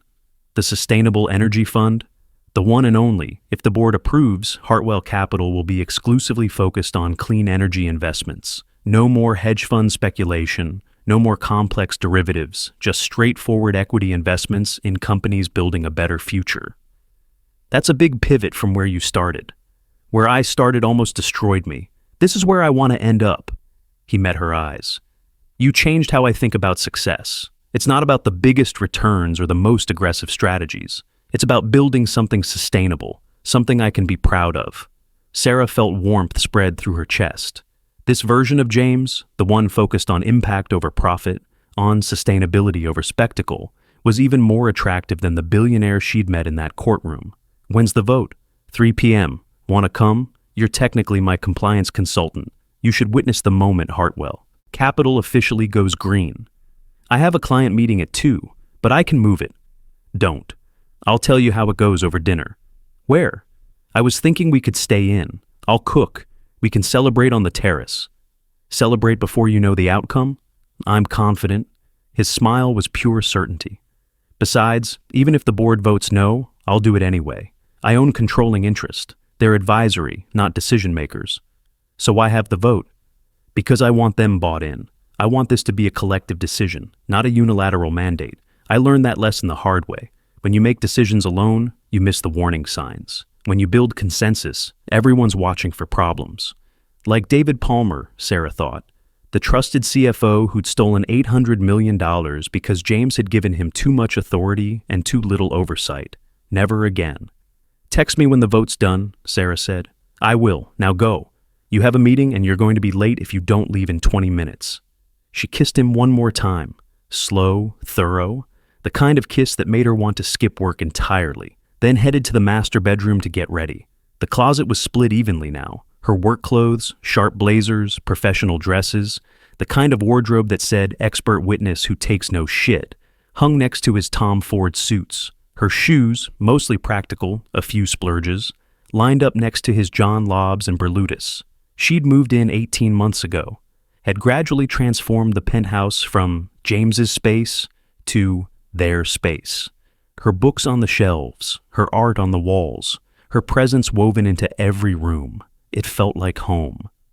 That evening, the celebration dinner was perfect. James had cooked pan-seared scallops with risotto that was better than most restaurants.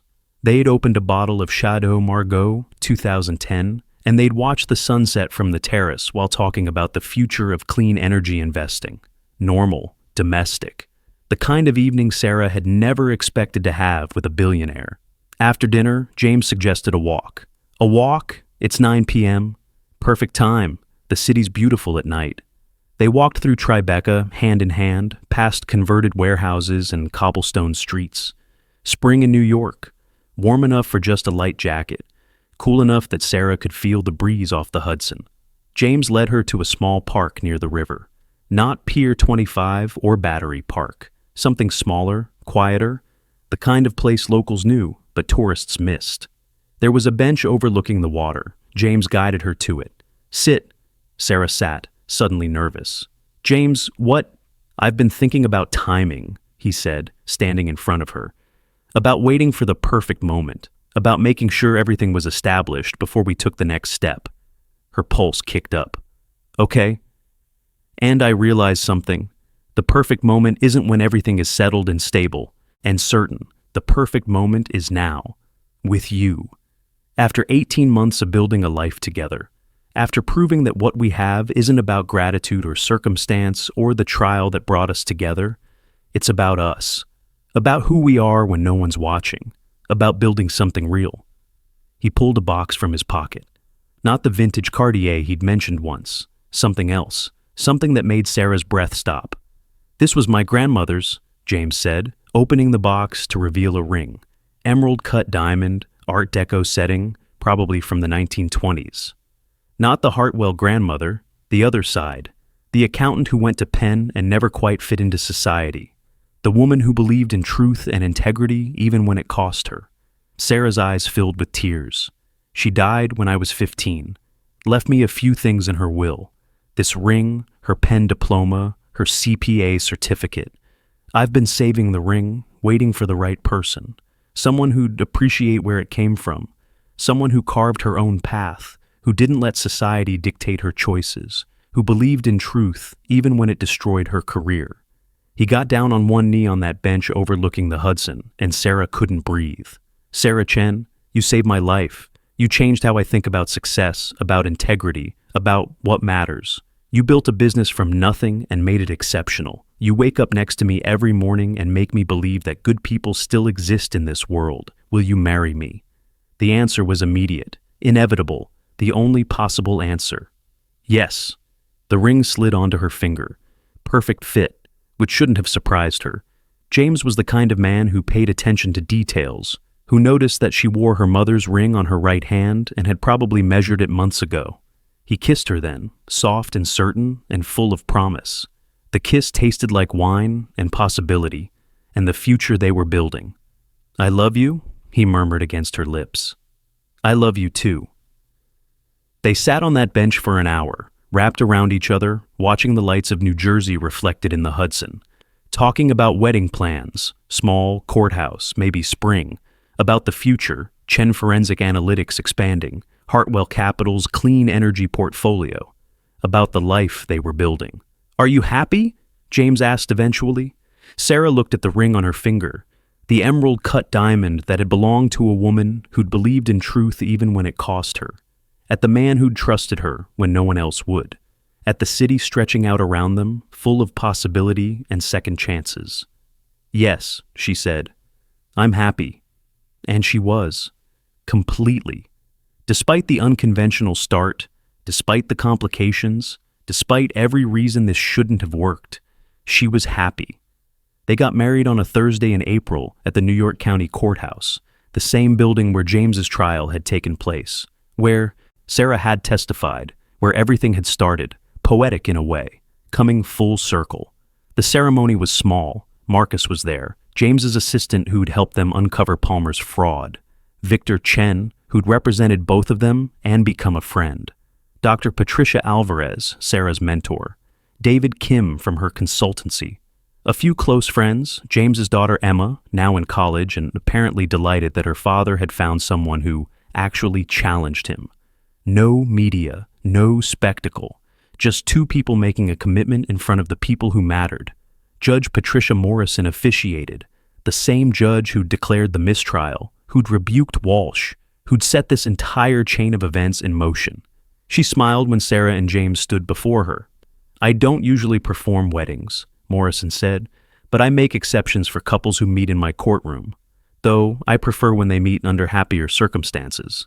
Laughter rippled through the small group. "Sarah Chen and James Hartwell, you've been through more than most couples face in a lifetime. A trial, a mistrial, professional investigations, media scrutiny. The fact that you're standing here today says something about your commitment to each other and to the truth that brought you together. Morrison went through the standard vows: love, honor, cherish, in sickness and health. For richer or poorer, which got another laugh, James was still a billionaire, even if his focus had shifted from accumulation to impact. When it came time for rings, James slid a platinum band onto Sarah's finger. Simple, elegant, designed to sit with the vintage engagement ring. Sarah slid a matching band onto his. By the power vested in me by the state of New York, I now pronounce you married. James, you may kiss your wife. He did, thoroughly, to applause and cheers from their small gathering. They took photos on the courthouse steps, Sarah in a simple ivory dress from the row, James in a Brioni suit, both of them smiling like they'd won the lottery, which, in a way, they had. The reception was dinner at 11 Madison Park, the same restaurant where James had taken Sarah for lunch 18 months ago, when her career was in ruins and her future was uncertain. The same private dining room, but this time filled with the people they loved. Marcus gave a toast. I've worked for James for 15 years. I've seen him through marriages, divorces, SEC investigations, and near imprisonment. I've never seen him as happy as he is with Sarah. She saved his life, literally, and then she saved his soul by showing him what integrity actually looks like. To the couple who proved that sometimes doing the right thing leads to exactly where you're supposed to be. Victor gave a toast. I've represented hundreds of clients. Very few of them were actually innocent. James was one of the rare exceptions. Sarah was the rarer exception. A witness willing to risk everything to correct a mistake. Together, they're the rarest thing of all. Two people who believe that truth matters more than convenience. May you continue to prove the cynics wrong. Dr. Alvarez gave a toast that made Sarah cry.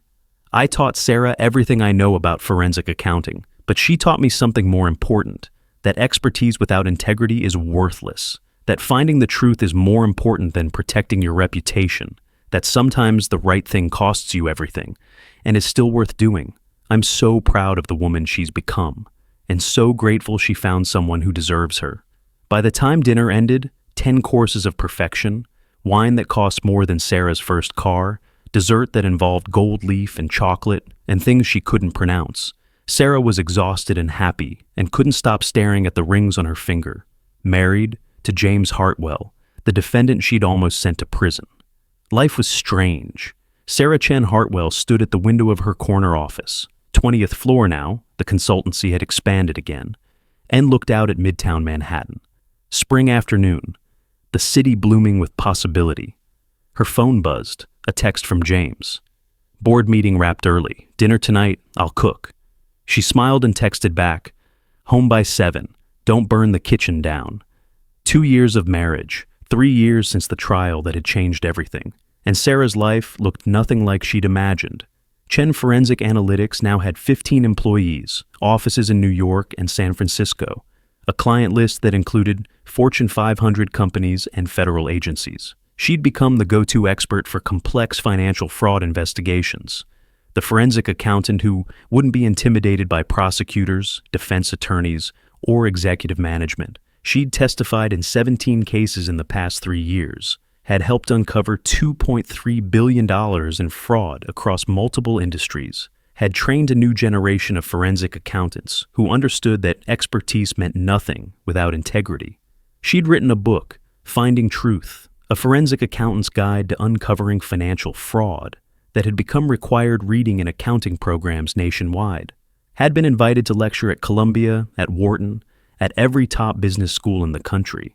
She'd rebuilt her career into something better than before, something she controlled, something that mattered. James had done the same. Hartwell Capital was now exclusively focused on clean energy investments, solar, wind, battery storage, grid infrastructure. Returns were solid, impact was measurable, and James could sleep at night knowing his fund was actually making the world better. He'd become an advocate for financial transparency, for regulatory oversight, for the kind of institutional safeguards that would prevent another David Palmer from stealing $800 million. He gave speeches at industry conferences about the importance of compliance, about how nearly going to prison had taught him that shortcuts always caught up with you, about why doing the right thing was actually good business. They'd built lives they were proud of, careers that mattered, a relationship that had survived scrutiny and media attention, and every test the universe could throw at them. Sarah's desk phone rang, her assistant. "Dr. Alvarez is here for your 3 p.m. Send her in." Patricia Alvarez entered with the energy of someone who just discovered a fascinating pattern in a financial statement. At 72, she was technically retired from active consulting, but she still advised Sarah on complex cases. "I found something in the Meridian accounts you asked me to review." They spent an hour dissecting a pharmaceutical company's R&D expenses, building a timeline of suspicious transactions, identifying the pattern that suggested embezzlement. By the time Alvarez left, Sarah had enough to brief the client tomorrow. Another fraud uncovered, another case solved.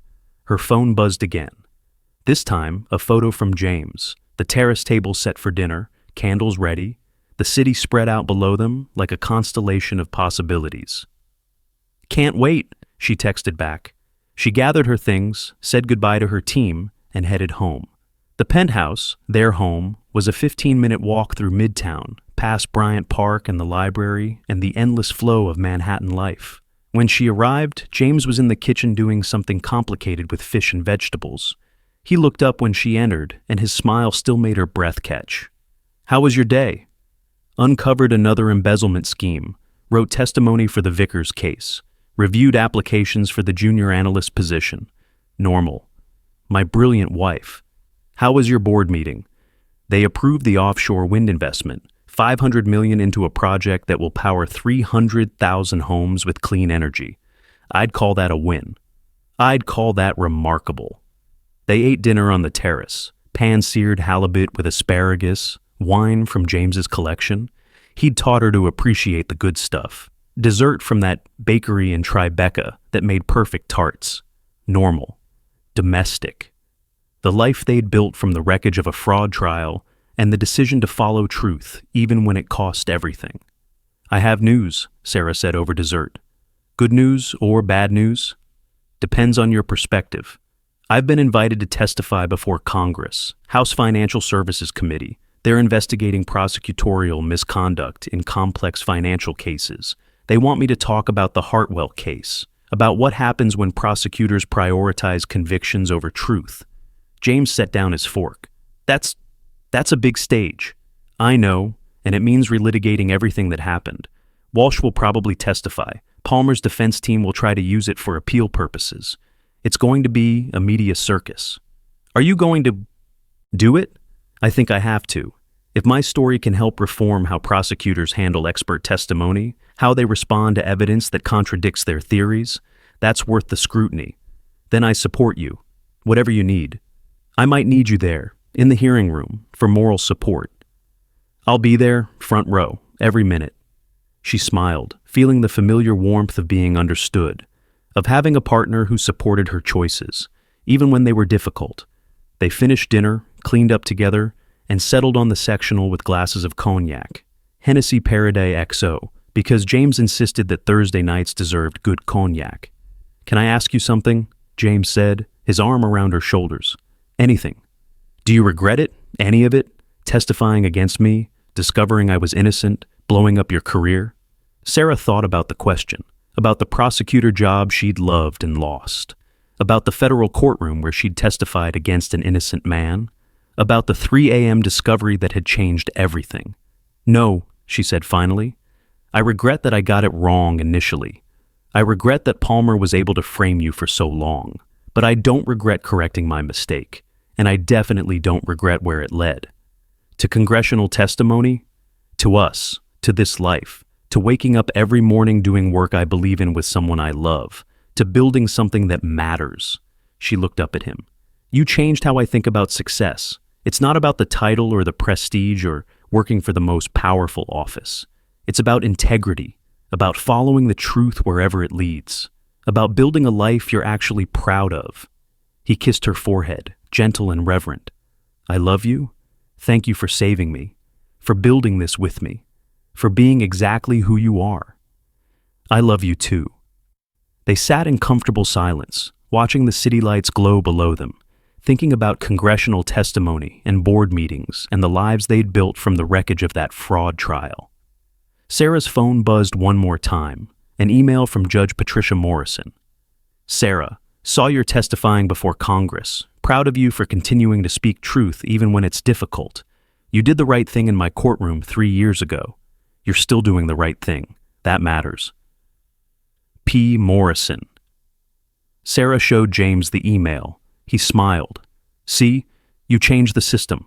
One testimony, one case, one moment of courage at a time. We changed the system. You rebuilt your fund with integrity. You proved that billionaires could actually care about more than profit. We make a good team. The best team. Later that night, lying in bed with the city lights filtering through the windows, Sarah thought about the past 3 years, about the trial, the mistrial, the bar investigation, about rebuilding her career from nothing, about falling in love with a man she'd testified against, about building a life that, 3 years ago, she couldn't have imagined. She thought about congressional testimony coming up, about the media attention it would bring, about the scrutiny they'd face again, and she thought, bring it on. She'd survived the worst already. Everything else was just noise. She fell asleep wrapped in James's arms, the ring on her finger catching the city lights. The future spread before them like a promise. They'd survived a fraud trial, professional destruction, and media scrutiny. They'd rebuilt careers and reputations from scratch.